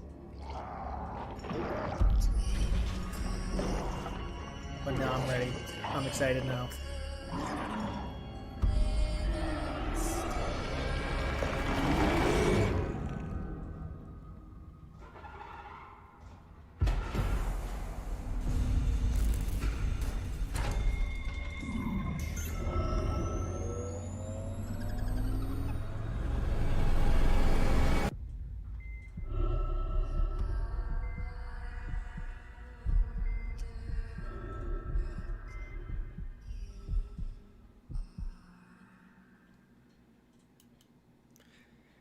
So, overall, my thoughts on the Dead Space remake. I was nervous, understanding it's from EA, and how EA basically shut down Visceral Games back 4 or 5 years ago, effectively killing the franchise. Now, I'm starting to see a pattern here. Why are they bringing back Dead Space? Well, think about it. What horror game came back that's doing really good? Resident Evil. Capcom did very well with Resident Evil 7, Resident Evil 8, and they're doing remakes of Resident Evil 1, 2, and 3. Now, they're probably going to do 4, which that would be pretty cool, because I do like 4. 4 was my first Resident Evil game. And I bet you EA saw that and was like, you know what? Horror is doing well again. We probably should bring this back. Now, seeing that, I'm nervous because now I'm thinking, oh, God, you're just trying to get cash cow again. You're like, hey, remember Dead Space? And I was like, yeah. You killed it. Good job, EA. Now you're going to remake it. Now I'm scared. But this preview that they showed has made me feel a little bit more excited. Now I'm starting to be like, all right, I want to see these. I want to see this game, and I'm going to play this game. I know that I'm going to play this remake. So far, from what I can tell, what I've been seeing, I'm going to play this remake when it comes out. Hopefully around October time, because that would be awesome. Because on this channel, when it's hot, October, I want to play some creepy games that I like, that I personally like and enjoy.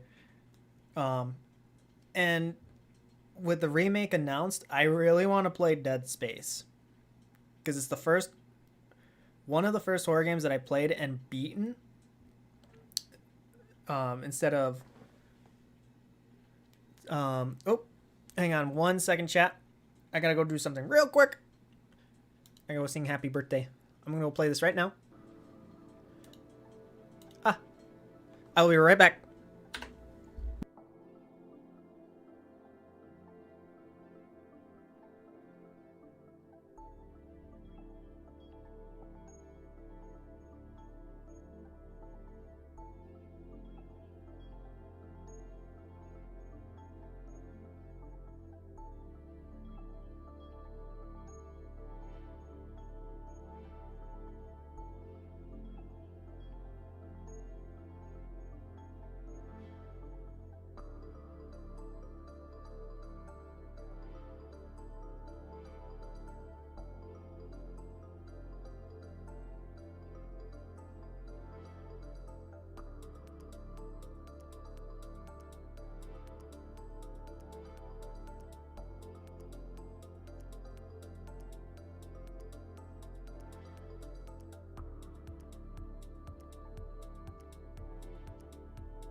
Alrighty, chat, I'm back. I just had to sing happy birthday to my mother. I got a little bit more pizza. Okay, so but back to talking about the remake.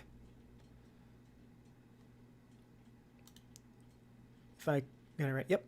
So I'm excited about the Dead Space remake. Now, on this channel this year, starting in October, I'm going to do live streams of the first Dead Space, and I hope you guys will be there to join me. I know it's a scary game. I know a lot of people don't like scary games, and I understand not a lot of people are gonna watch it. But if you want to brave the waters, I encourage you to brave the waters, because the sound design, the environment is awesome in this game, in Dead Space, in the original Dead Space, and I pray that they do a good job with the sound design and the environment in the remake. And so far it's looking like that. It's looking like it's on the right path. So I am super excited for the remake. Very excited. Now, let's talk about I wish I'd, you know what, I'll talk about it, but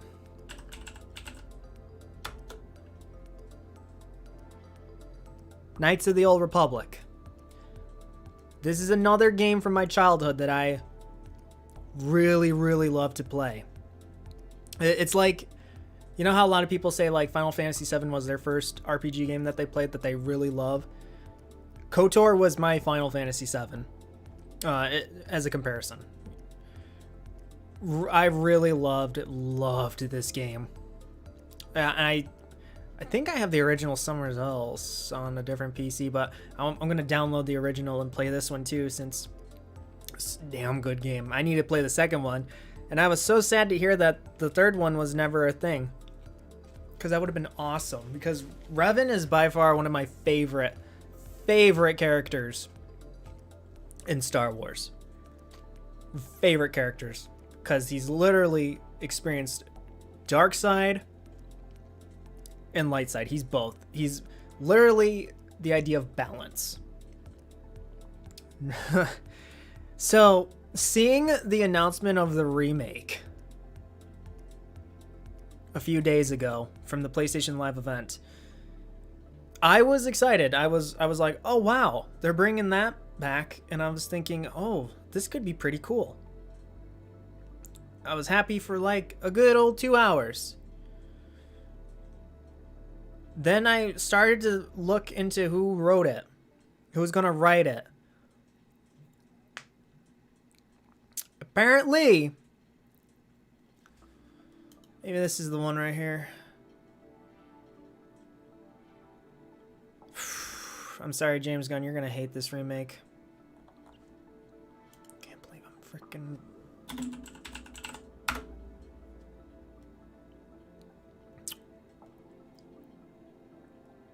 Oh, God. So, the writer that they hired, Lucas Games, hired to rewrite the story of Knights of the Old Republic is this individual right here. I'm not gonna say her name because she doesn't deserve it. It's right here for you guys who can read. You guys can read, but I'm not gonna waste my time saying her name. They hired the person who doesn't like Knights of the Old Republic and told her to rewrite it. It's not a cardboard. It's not a third-party remake. It's still made by Aspire. Yeah, everyone should say crap.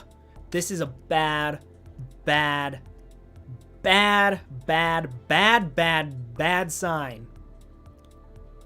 Very bad sign. Digging up some tweets, you can see how bad it is. I write about video games for the National Post. I'm an associate editor at the wrote a book about women in geek culture. Fuck. Oh God, she's a virtue signaler. She's not. She's more focused on trying to look like a good person than rather being a good person. Okay, it's that type of person. Fuck.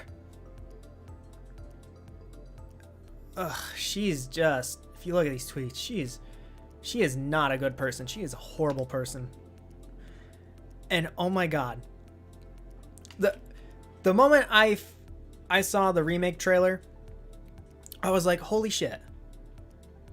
Star Wars is going to get its own version of Final Fantasy VII Remake. The West is getting its Final Fantasy VII Remake with one of its greatest RPGs.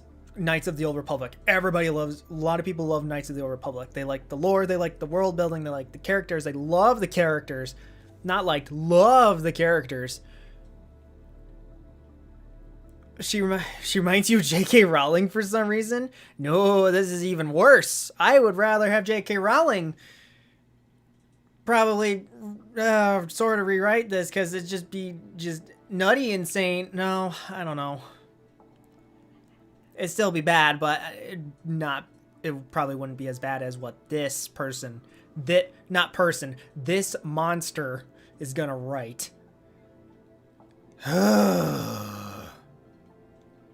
This is also the same person where back in 2013 when GTA 5 came out, like a news channel interviewed her and she was saying like how like someone's avatar character was looking at her avatar character and that's the same thing as being raped in real life. This is the nut job you have walking around on this planet. It's just this fucking nut job.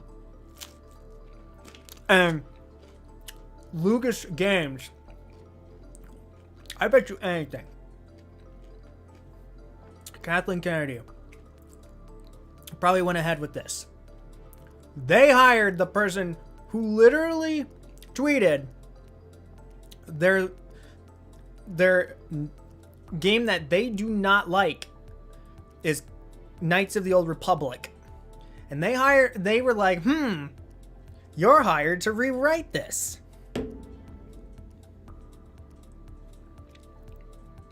Guys, it's already confirmed it's going to be bad. Knowing this monster's track record.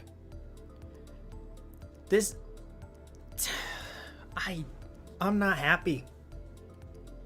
When I found out about this, I thought, hey, maybe Star Wars is going to get a little bit better now. Maybe they're starting to, pick themselves back up after the failure of the sequels. I'm closing this. This is so fucking ridiculous. Yeah, this is a perfect example. Why should we hire you to write Knights of the Old Republic Remake? All male gamers and fandom should die. Welcome aboard, Lucasfilm Games.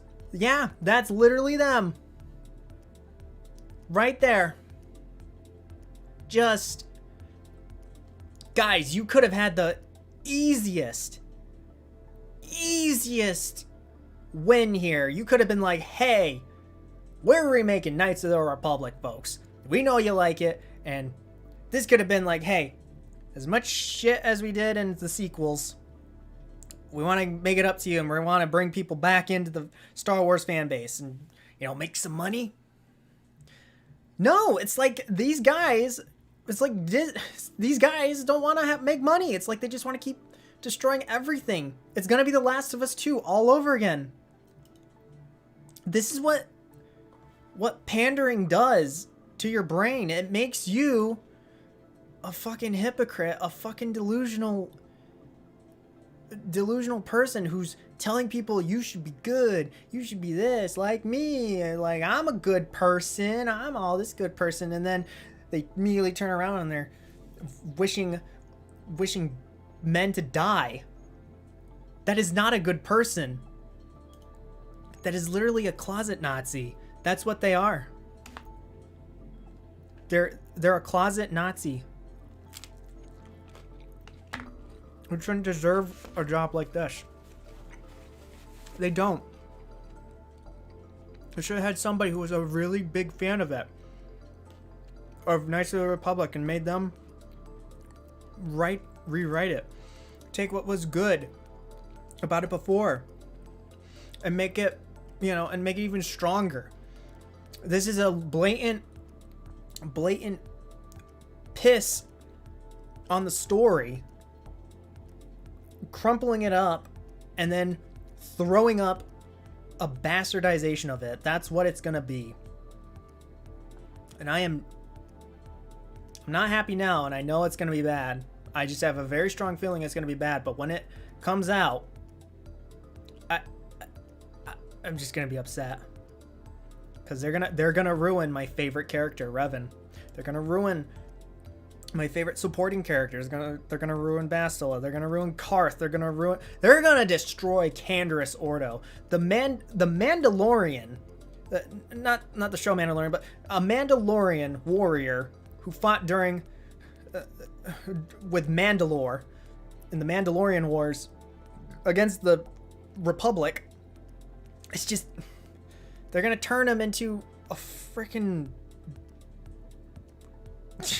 They're gonna make him like the evil white man who's like evil everything. I was like, no, it's part of his culture. He's a warrior. That's what Mandalorians are. It's in the lore. It's what it's all about. These guys don't give a shit. These guys have jobs and they don't give a shit about the lore. That's like me. That's like if I didn't like Ace Combat lore and then Project Aces hired me to write the next game, and I just bastardized everything. No, that's not what you do.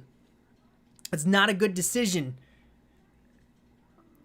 It's not a good decision. Nitro, I think I have to disagree with you. I think it's going to be worse than Battlefield 5. I think it's going to be way worse. Because at least that one was just the multiplayer part. And one mission, story mission, which that was definitely a shit on the people who died during that mission to destroy heavy water. Good job, EA. Or DICE, or whoever you're at. Yeah, this culture does really kill games. I absolutely hate it. So rather than telling people to be a good person, how about you focus on telling a good story so that it can stay with people longer? So then they learn to be a good person. Did they ever think of that? No. They're just selfish, grandiose, egotistical. I try not to swear too much, but they're egotistical dipshits is what they are. They're brainwashed. They're amoebas. They're amoebas. I swear to God. I'm done with Kathleen Kennedy. There's no redeeming her. All this time, she could have fixed up her act and tried to make Star Wars what Star Wars should be. And she just threw it all away. That botched Michael Jackson clone, Kathleen Kennedy, just botched it all away by hiring people who have agendas, who are not focused on telling a good story and trying to build up the world and strengthen it, but rather focused on real world nonsensical bullshit that should have been sorted out 20 years ago, but they're still bringing it back up, trying to stay relevant. It is juvenile, it is dumb, and it is unprofessional. And I'm done with this. So I know I mentioned with Dead Space is a better example of what how you should advertise your remake. Not KOTOR. KOTOR didn't really advertise anything, but people are smart, and we're gonna dig deep to figure out who you're hiring, who's working on it, and what their track record is. And so far, general consensus is it's not looking good, and we're not happy. And they're not gonna change it. Like even the day, let's say the day they say, look, we got rid of this person here, so don't be alarmed. That makes now the story is better. Wrong. Don't buy into it, because clearly they lied to you. Lucas Games, Lucasfilms, they're lying to you. Okay? They're only going to do that because they want to sucker people into buying it when the story's already done. That's what they're going to do. That's how they're going to do it. So even if they say this person we got rid of on the team is done, they're trying to trick you. They're going to try to trick you into thinking the story is automatically, magically better, when that's not going to be the case. Because that means it's already done, set in stone, and people are working, just putting all the assets in, and they're just like, now we're going to get our money's worth. Here we go, like, while we're pushing our agenda. Look at these idiots. They're on their nostalgia trip. Ooh, look at these suckers look at these fucking losers who love Star Wars. It's like, wow. Like, just take out Star Wars, insert other fan base, franchise. You're still going to get a lot of pushback, because when fans disagree with you on something, that doesn't mean they're doing it to be rude. They're doing it because they're passionate and they want to see the game, they want to see the story be done justice and be stronger for it. And clearly, Lucasfilms and Lucas Games are not going to listen. But silver lining to this, we have the original. We still have the original, untainted, perfect original. That is not KOTOR. I don't know what I just looked up.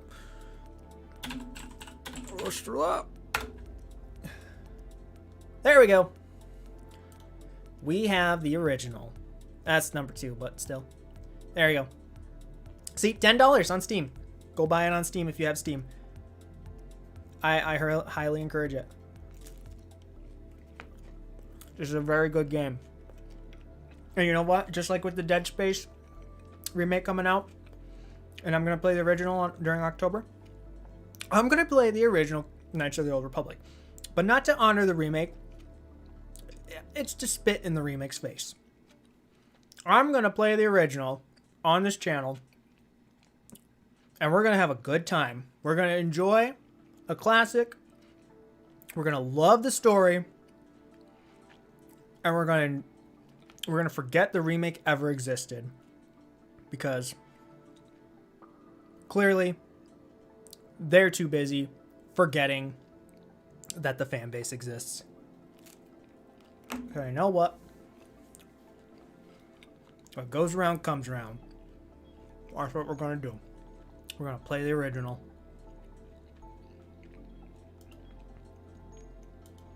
And it's still playing. So that's my little rant about that. Hey, Soul, at least we know now what V2 is for. Yeah.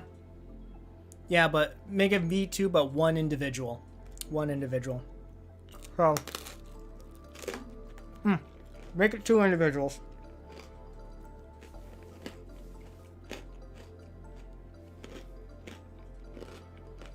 That's what V2 is for. And you guys wonder why I give Project Aces a lot of respect. Because they don't go out of their way to piss people off. They're focused on making a fun game and a fun story.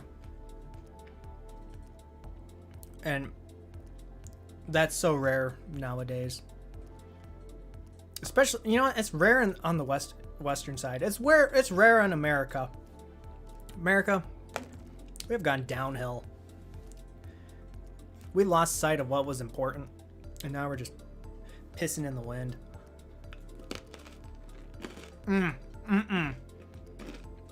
Cardboard.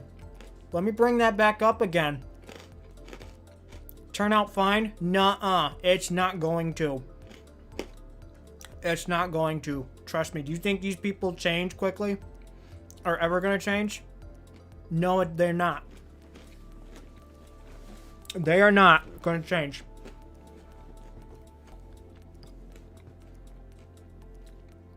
So it's better to ignore them and forget they have ever existed. Exactly. Not in 1,000 years. Not in 1,000,000 years. They're ever going to change. Because they're just so deep into that rabbit hole. It just disgusts me. So.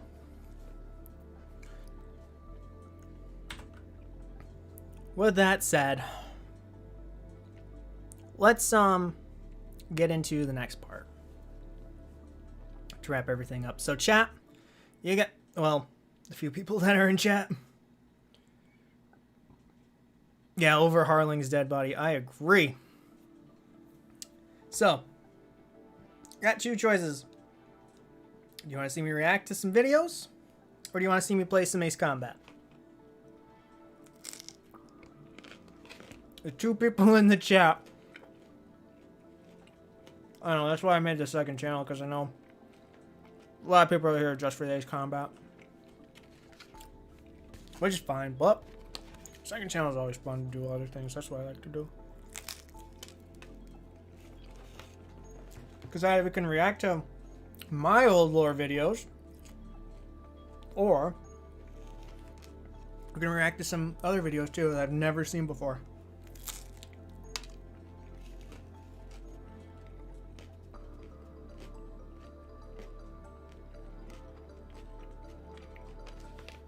Hello, Zach. Hi. He just missed me ranting on the Knights of the Old Republic remake and who's writing the thing. And I'm just going to play the original.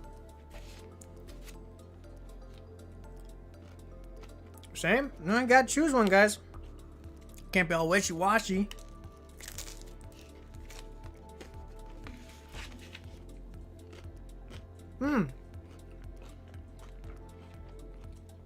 Zach, I am eating birthday pizza.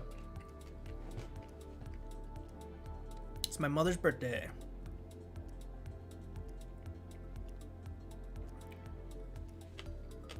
So her birthday is today. So we celebrated with some pizza, so I was hungry too. It's my 4th slice. Homemade pizza, really good.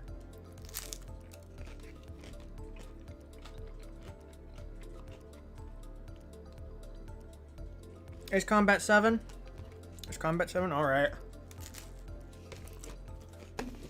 Alright. Pause that for a second. Guys in your East Combat 7. Jeez. Watch, I can't wait till I play the Dead Space game. Starting in October. It's just only going to be me in the chat. And I'm just going to be like, oh.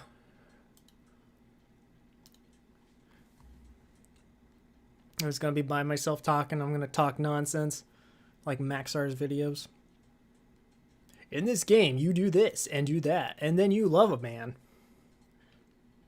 You love a man so much that your airplane blows up.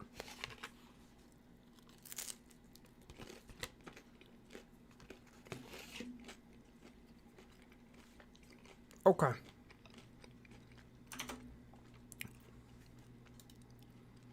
What we got?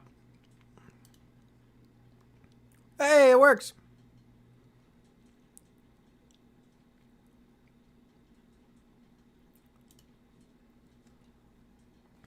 Get my headphone on.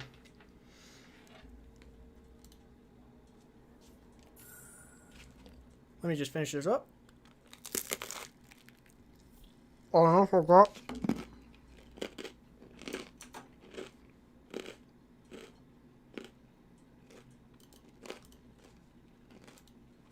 Forgot about that.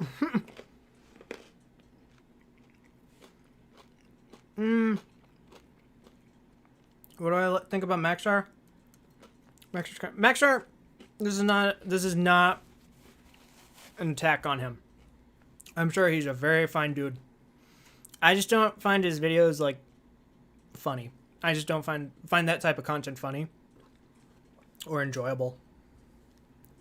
I've watched a couple and I'm just like, doesn't really hit well. Not hit well. It's not really my taste. But a lot of people, especially with Project Wingman, I've been quoting it so many times on the server that I just had to step away from the server because it's like it's too much. They just keep repeating the same thing over and over and over and over and over again. And I'm like, I'm not gonna deal with this. Not at all. That's just how it is. And I think I kind of find it the same way with the other content creators. Where, don't get me wrong, a lot of people can find a lot of things funny. It's just that style is not really like something that I find funny. That's just it. That's just how it is. But when people just run every line or quote to the ground, that's when it just becomes unbearable. That I can't even like sit down and watch one of his videos because I just keep in the back of my head thinking about the same quote run to the ground.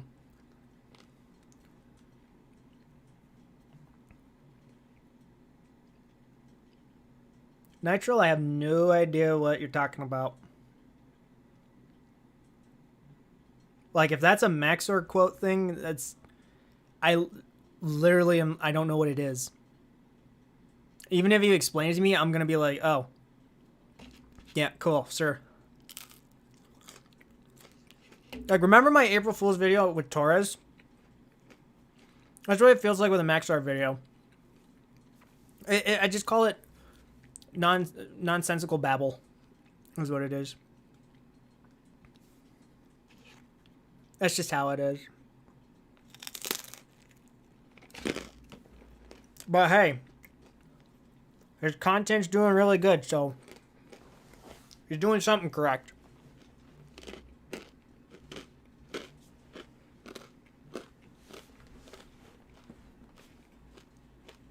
Yeah, I get that. Some people just don't like that kind of humor. Yeah. Just like people don't like Saturday Night Live. Like me. Because it's not funny.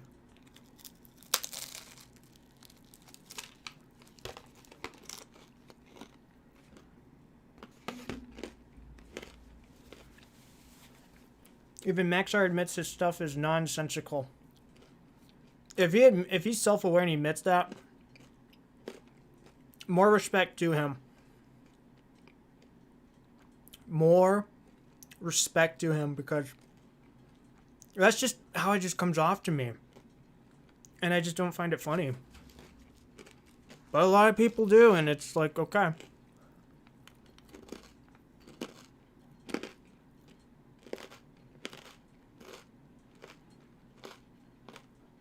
How would someone possibly land on the alicorn when you hit the canopy on the roof? And how would you stop in time, even with the rested recovery? They probably have like the not fly-by-wires, but the cables to grab onto. I think that's how they do it. Well, the Dragon of Louisiana, he is fairly self-aware. Alrighty. That's good. That's good to hear. Very good to hear.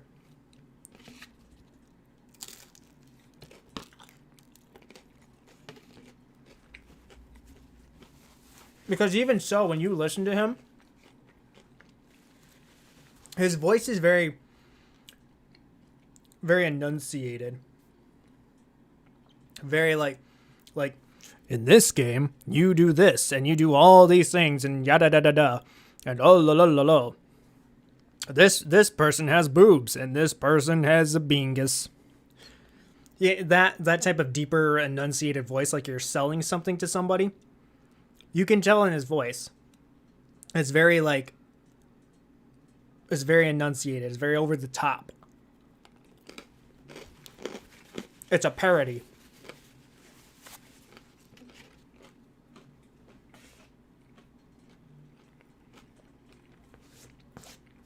It's just that type of humor doesn't land.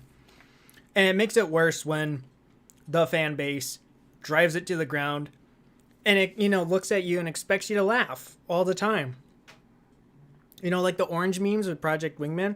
It's like, oh my god, he turned into an orange. Like, pause, wait for laughter, and I'm like, I'm not laughing, dude. I'm not laughing. Joke's dead. Not funny.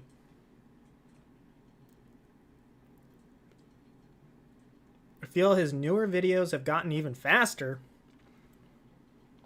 Like he's just pumping them out? Probably. I'm not a big...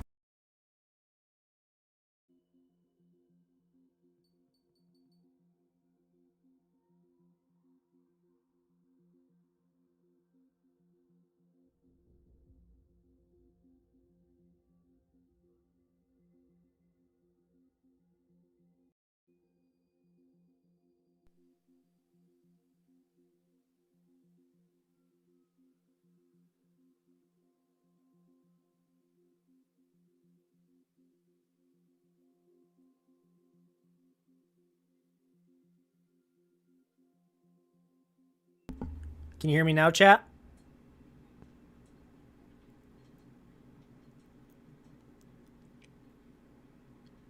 Can you hear me now?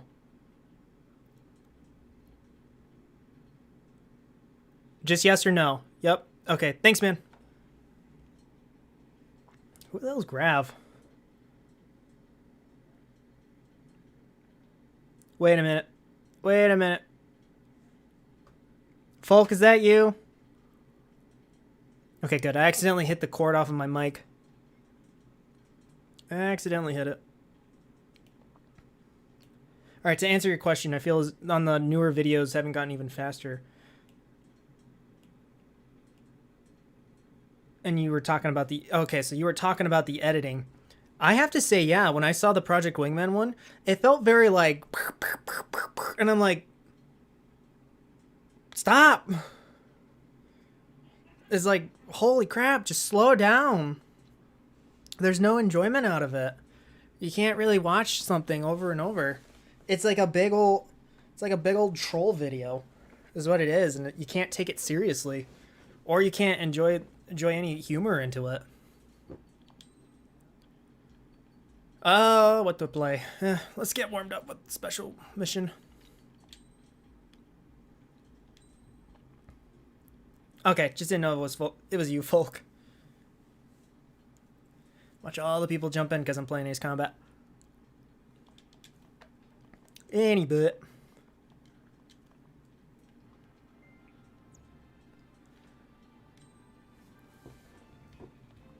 I like to watch Maxar and just turn my brain off. I don't know why.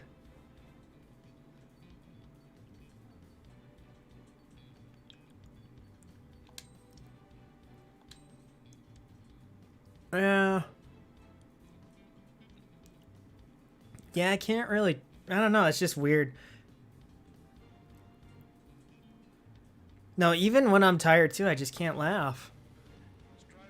It's just not my thing. It's just not my... It's just not my type of humor. I just don't find it funny. It's a fine video. It's just, it's not funny. I just don't laugh. Not even the one with, like, Torres. Something about, like, gamer girls or something. I don't know.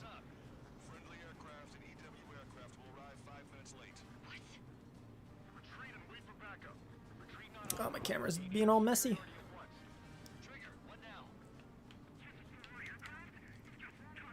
Got some cocky nerve.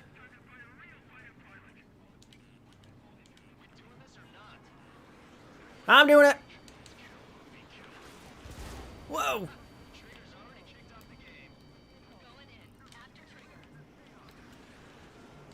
Will this hit? Yep.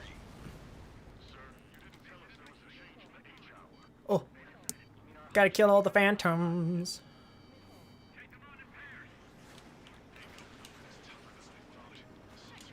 Ooh, we got a hit.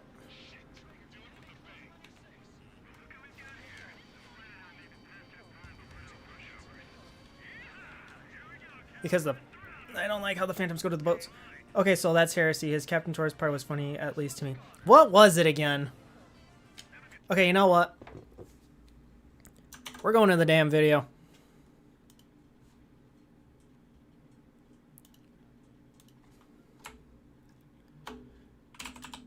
Maxor Ace Combat 7. Okay, we're gonna find out what that quote was.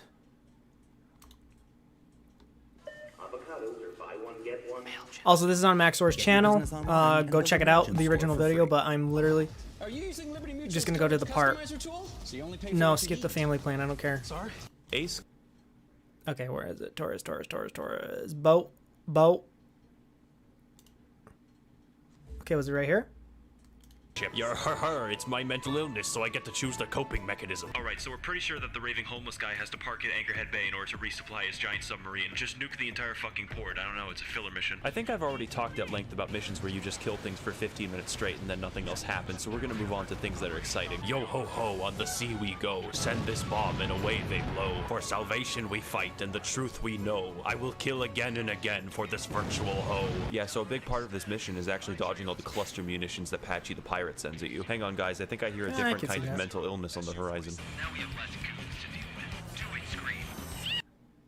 It's the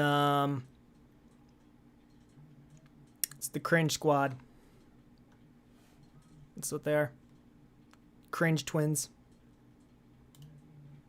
Nuke. He's gone completely rogue from the Erusian military and they are no longer responsible for his actions. Based off of his insane homeless ranting, we were able to figure out that his intentions are to nuke the city of Ored and kill 1 million people in an submarine, because like what else would you not shoot at it? Also, as funny as my pirate voice is, the real voice actor for Torres is even better than that. Then he fires his main guns at you, an aircraft. Everyone's acting gangster until the water starts speaking Latin. You go in for one last... So that's where that quote was. Till the clouds start speaking. Okay. Attack on the ballast tank. I see it. Then he deploys force fields. Like, how did he get that? But just before you were able to destroy the ship fully, Torres sends a message. Yar har har, and here we are. We surrender. Please don't fucking kill us. Okay, but you'll have to like hand over all your anime and the nuke. The what? The fucking nuke, Torres. What else would I be talking about? No. The other thing. The anime? Torres, you have to hand that shit over. It's like a hazard. We live in a society. If I can't watch Marine Chan on YouTube.com, then no one else will. Fuck, I missed. Kill that mute son of a bitch right now. Make your screen shake a lot. I will flood the back of this submarine to give the gun the elevation it needs. 1 million lives. You should have just let me keep my anime, you fucking skunk. Is that it?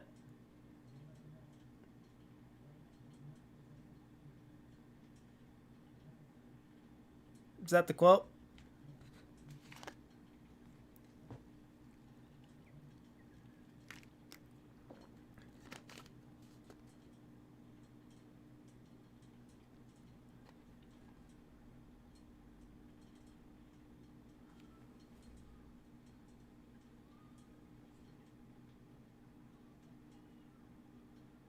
That just happened.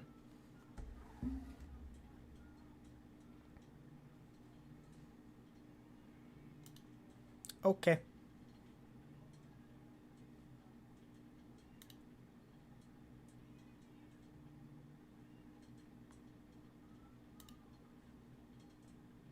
All right. I thought I was gone for a second. Jesus. So anyways, that was the quote. The thing. Anime. Okay.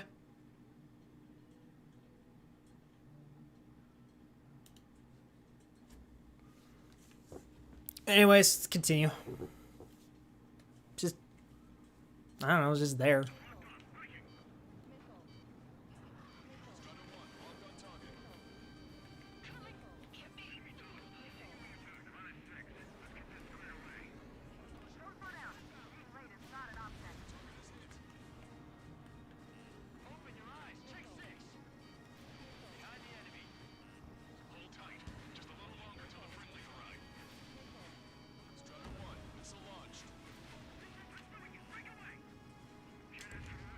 He's right next to me.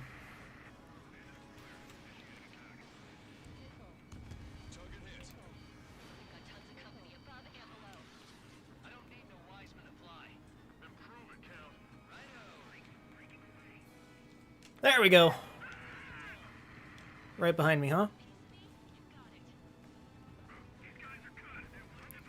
God, you know how I take way too long to play these things. Glammy boy, come here. I have presents for you, Mr. Cowboy. There you go.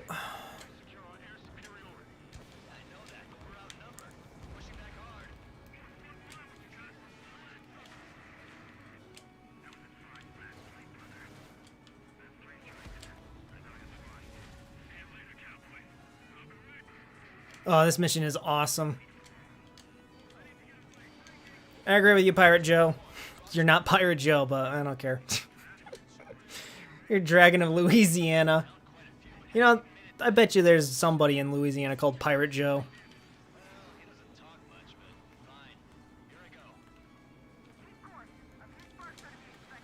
Oh, shit.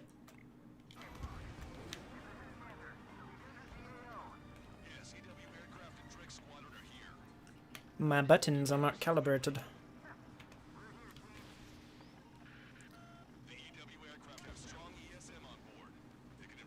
Oh, I just remembered the blocky, what was it, the next Hornet's coming up. It's gonna be super sweet. Oh shit, overshot.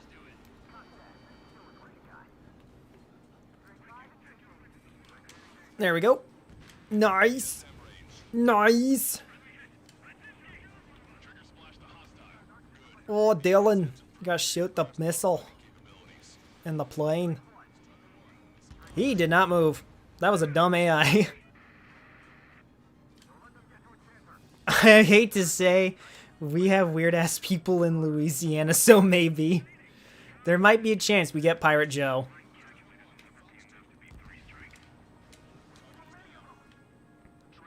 It's no use.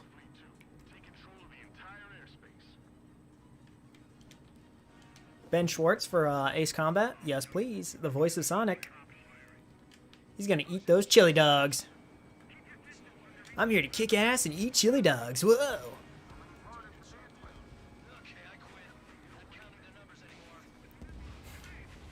Oh my god, if Sonic was in this game, oh my god, Jesus. He would kiss the princess.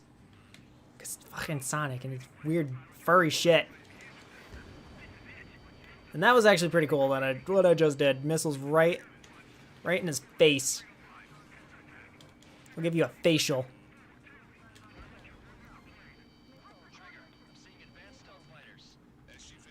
They're not that advanced, Chad.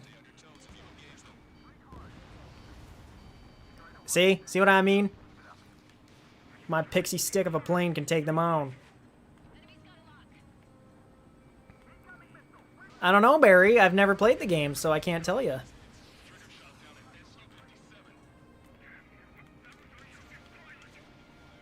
Why did you bring him on this mission, dude? That means you never cared for him. How could you?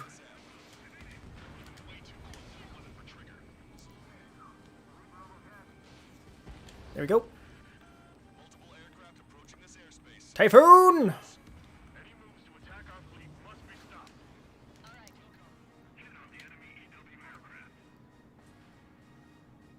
We just want guys to buy time. Ooh, boy. Four guys, yeah.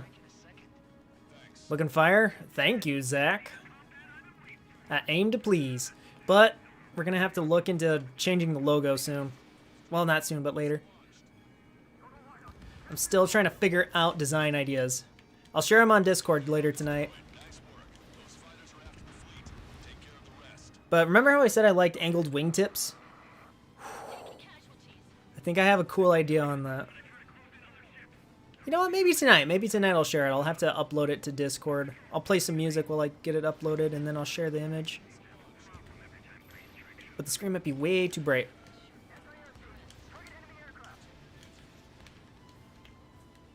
I messed this up.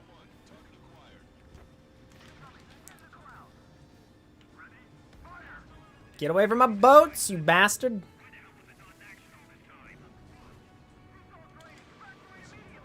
Ah, shit, he took him out. What? There was another one? What the hell? There we go. You know, let's take out this stupid MiG. Should be worth more points. Not 500. It's not worth my time. Whoops. There we go.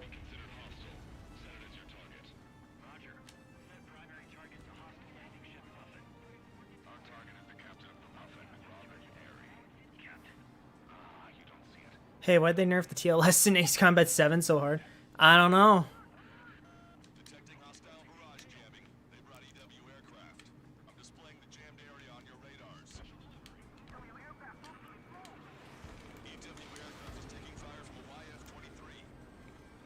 I know, I'm trying to get rid of them.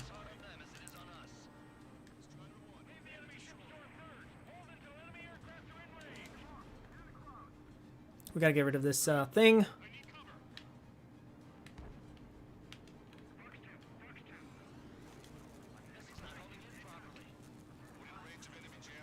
Okay, from last stream, this really, like, pissed me off for some reason because it was so slow.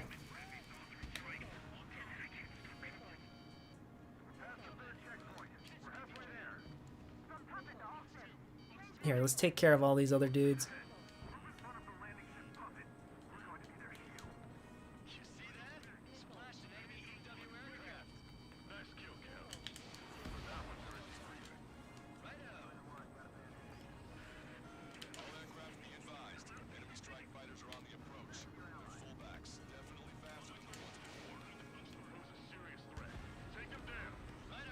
I see him.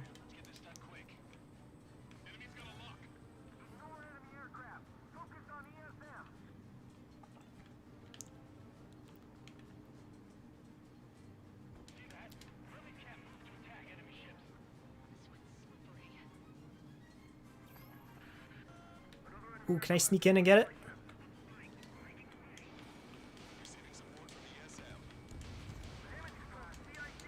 Yes! We got a good hit.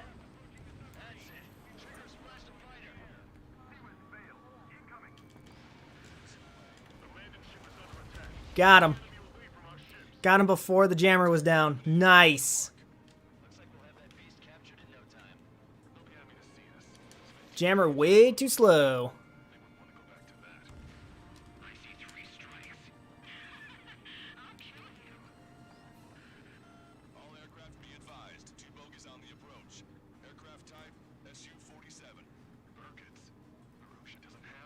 Oh, the TLS against the... you gotta do pulse lasers now. Chad move right there. Oh, shit.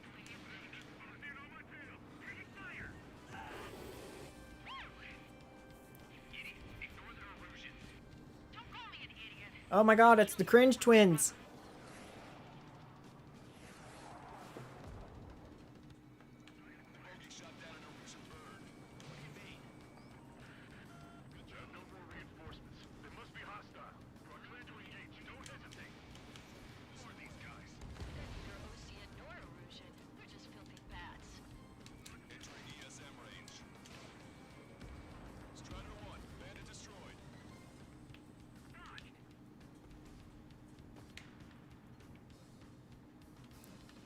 Let's see.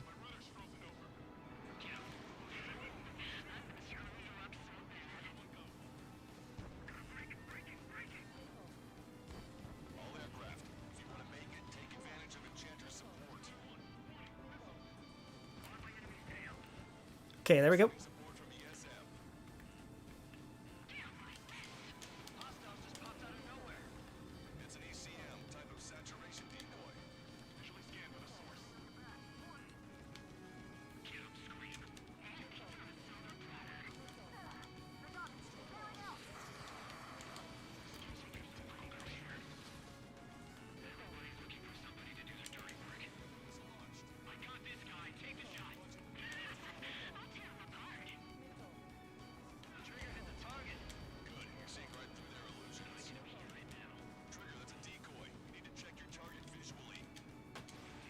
I know, Sausage Man.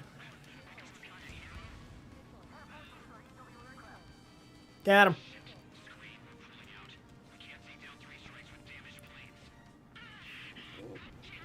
Full power god planes from Project Wingman. That should be like an Easter egg thing. Or a mod. I'm just saying mods are great.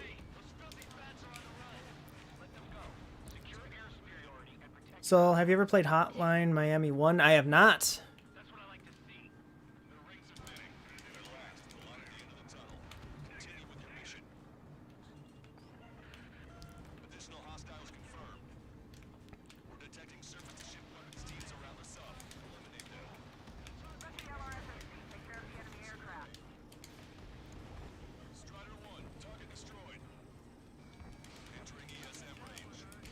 Got him. I'm real good at this. Ooh. Way too good.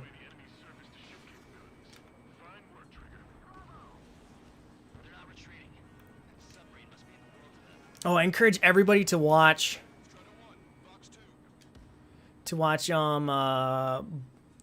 Blazed Edge's video on the Nosferatu. The recent one is super good, where he really mods it into being like super crazy good at maneuverability.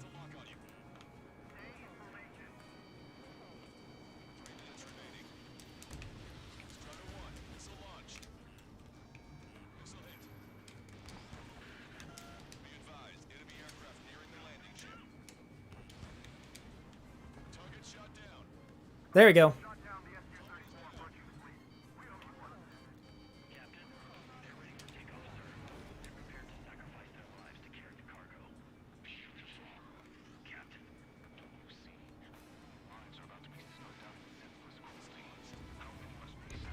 There we go, nice.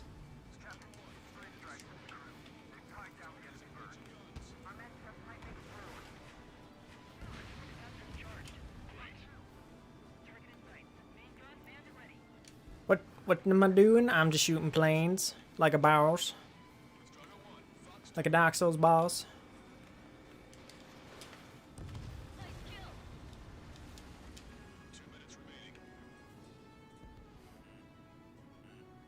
Catch you gents later. Take care, Louisiana. Pirate Joe. Pirate Joe's leaving. Ooh.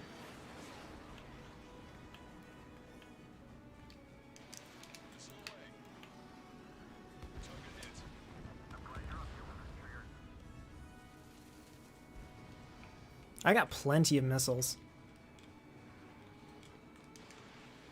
Feels like a sin.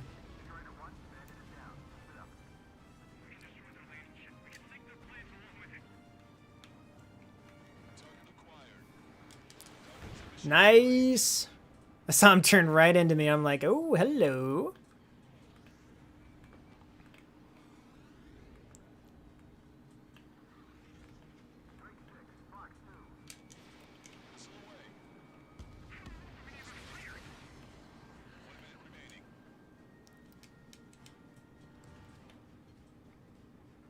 I really love this plane. I'm kind of sad that I'm going to have to change it. Because it's just so perfect with the logo. But we can make something that's sort of similar to it. But not really, you know?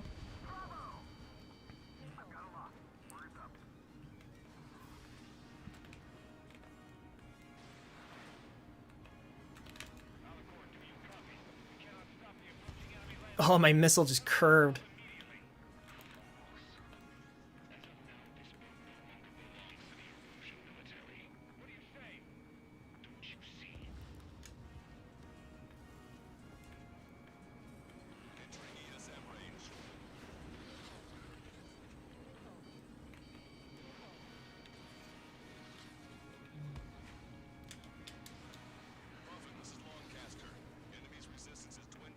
Got 40,000. That's pretty darn good.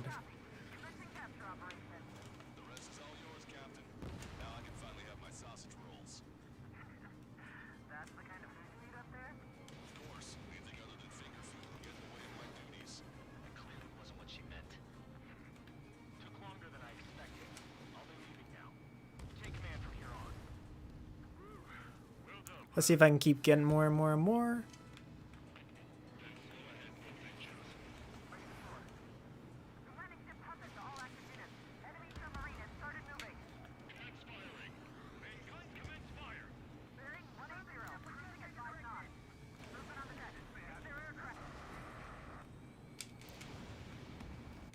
Ah, we could have had the F-22. Seen an incorrect summary of Metal Gear Solid by Maxar Zero. Nope, and I never will. Because Metal Gear Solid confuses me.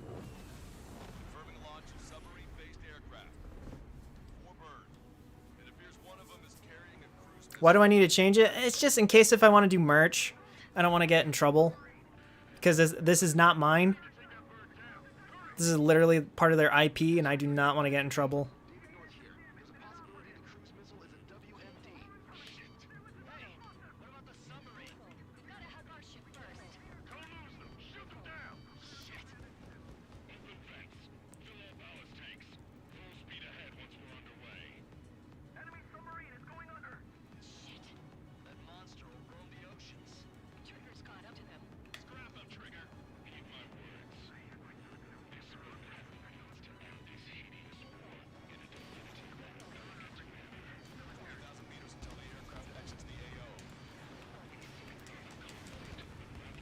Alright, that should be an S rank.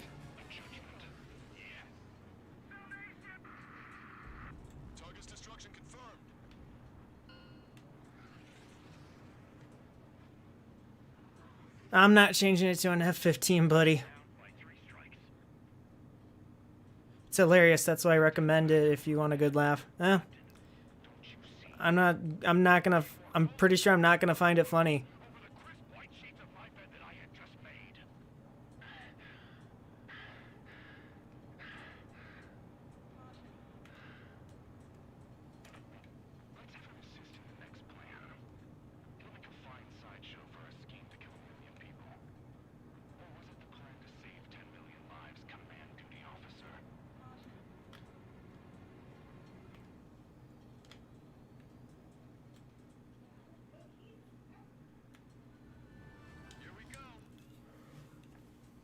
The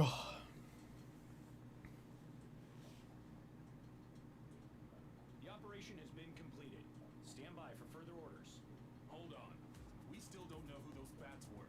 Why were they after Trigger? They were using OCS radio frequency. You mean they're on our side? Impossible. They didn't respond to our IFF. Or maybe they were there to settle a personal score. There's nothing unusual about being shot in the back by an ally. Guess it might have been that way where we came from, but you know what I'm saying, Trigger?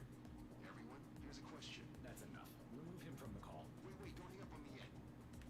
How did they know that we had intelligence on the weapons of mass destruction? Reasons, I don't know. Plot.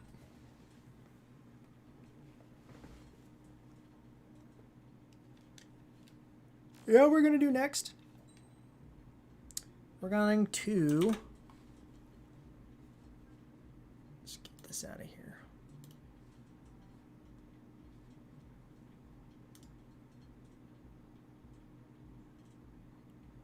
close that.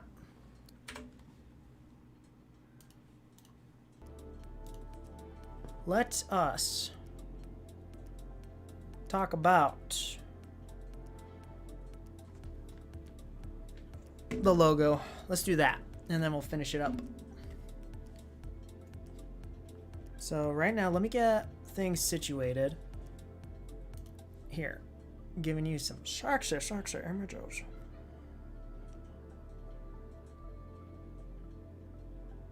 Okay.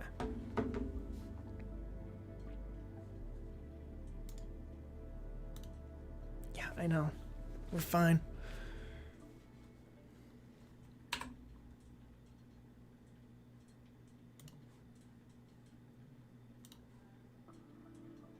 Okay, so while that's playing, let me go get my images.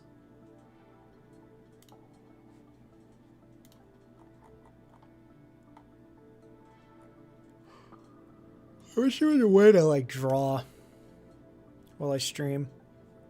I've always kind of wondered that. But to be honest, the only Metal Gear games whose stories made some sort of sense were the PlayStation 2 games. The ones after that went off the rails. Yeah. Yeah, I could see that.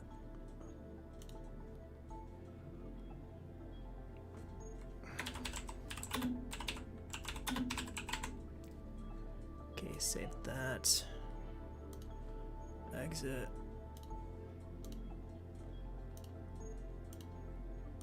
Alright guys, you better not be stealing this. Or better just inspire you to draw something.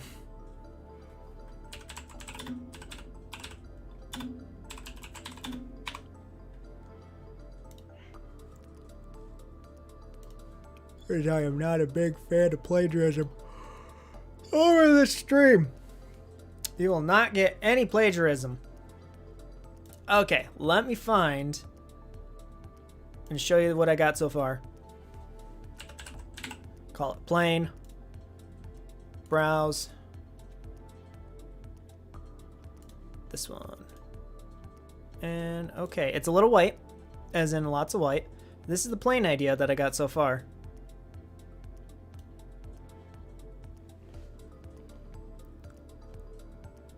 So I got an aircraft that you could to add, maybe.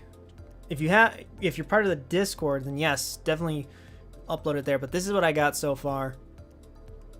Now, check this baby out. So far, it's not looking too bad. Not looking too bad, I would say.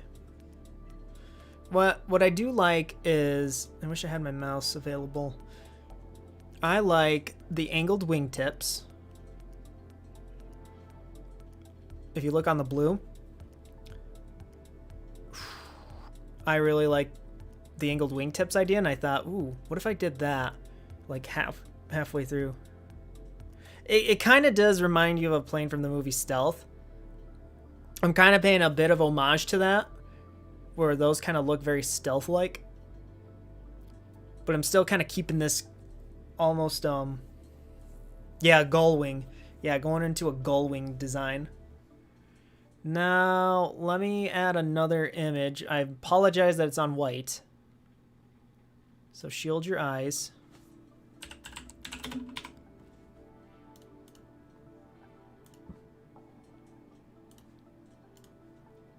And there we go.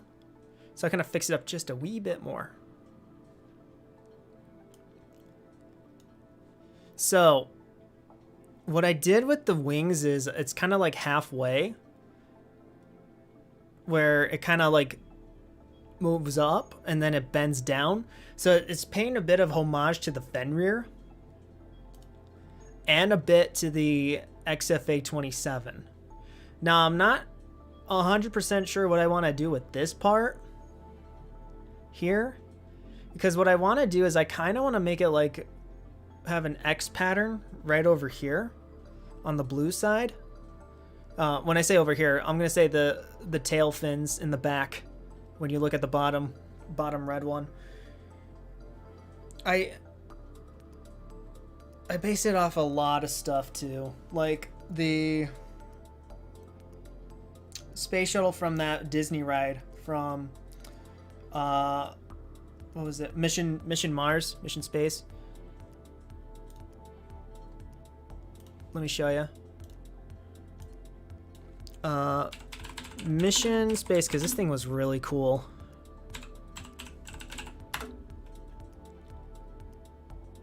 That's not it.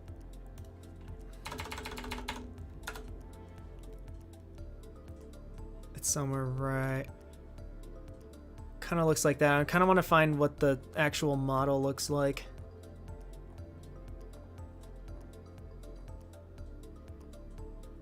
This thing. This is one of the toys, but this thing right here, this shuttle looking thing, that looked to me was like a really cool design. I really just like the way the, you know, like those fins are angled down, the wings. I really like that, and I kind of wanted to do that. And I thought of why not kind of do it halfway where the engines are there.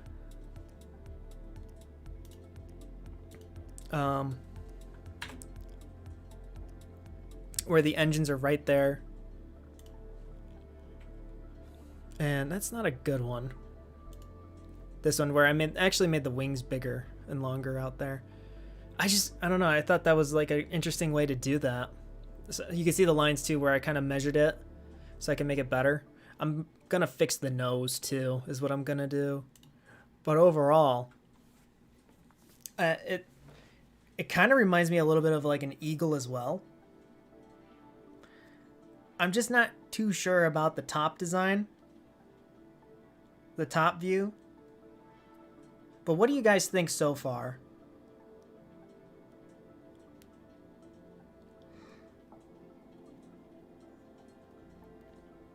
I think it's something you could see in Strangereal. Or do you think it can do a little bit better? Could use a little bit more work.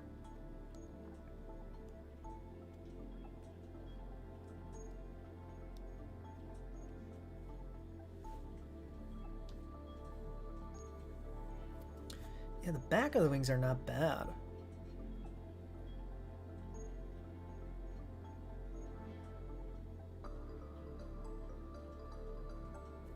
It's not too bad. I definitely would make them farther apart though.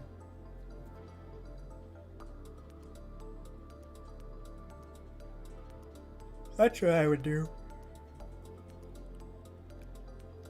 Yeah, the full, yeah, I don't know when the full version's coming. Because the plan is once I get like these blueprint designs figured out, what I'm going to do is I'm going to try to find somebody who's good at modeling, 3D modeling, and then I'm going to tell them, okay, I want you to 3D model this, and then basically I want you to give me an image of that plane in this position. I'm going to show him my current logo. I'm going to tell him, I want you to angle the camera this way, and I want you to take a picture, and I want you to send it to me, so then this thing can be put and drawn on the logo. And that's going to be the brand new plane for the logo. So then when I do, if I ever decide to sell merch, because I know I want to just do the logo, I'm not going to get in trouble. It's my design. This is mine. And it's like, hey, you know what it is. It looks like it's in Strangereal, but it's not an actual Strangereal plane. It's something that I created. So that's what I'm going to do with this. Don't you be stealing this idea, chat, okay? Don't you be stealing it. I'll need measurements for a scale model. Okay, I'll base it off of the Raptor if I have to.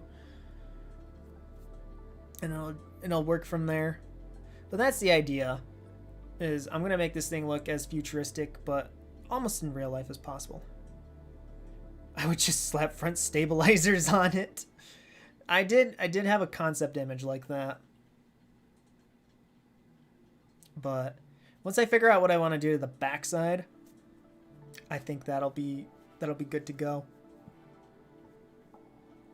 But you know, all in all, not bad. Still gonna work on it. But what do you guys think? Angled wings, pretty cool? Pretty cool idea?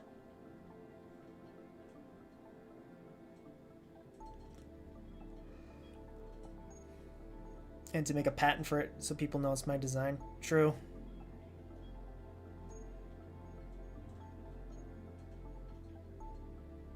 If I were to do canards, I would have to take the back fins off. Yeah, like remove the back wings and slap the front wings on it.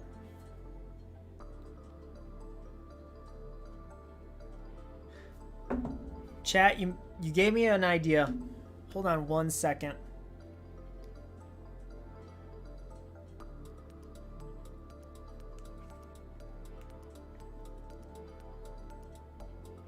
If I were to do it like this. So if you wait for 1 second. Hold on, I'm going to change the music. I'm going to loop that. All right. Let me try this out. I'm going on my thing right now. And then I'm going to do this.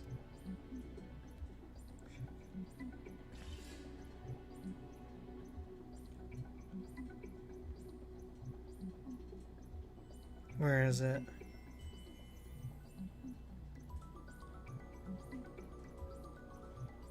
So we're going to take red.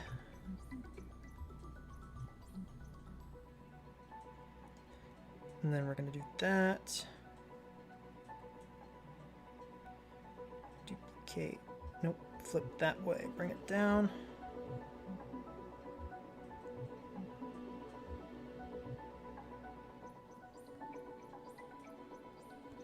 Okay, then I'm going to move it forward.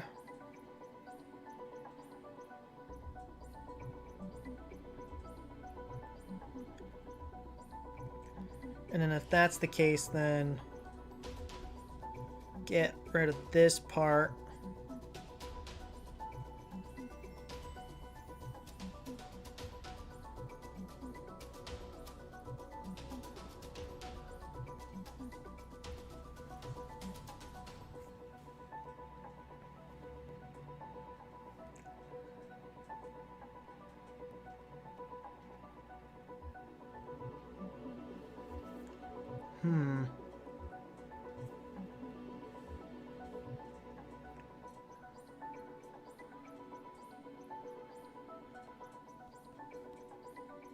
Save PNG. Send it to my Discord.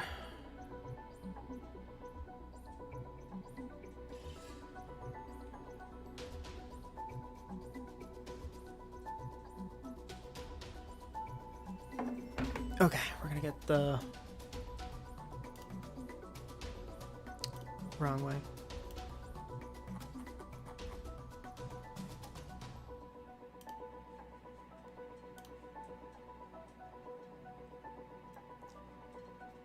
Actually,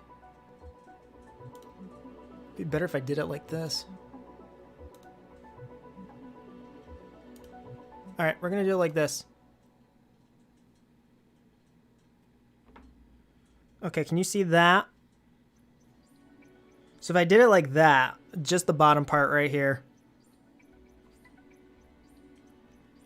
Yeah. What would you guys think? Am I going for speed or maneuverability? I'm going to go with the maneuverability component. Because this thing, in a nation where it's small and they're maybe outmatched a lot, we're going to need to prioritize maneuverability.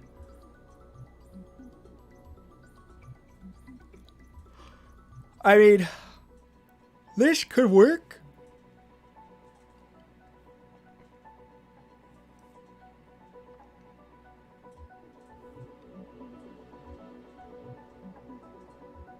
Yeah, I'll tone down the size later.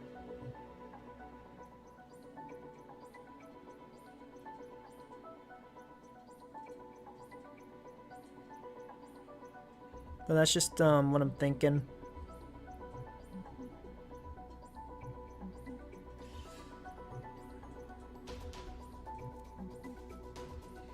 I don't know.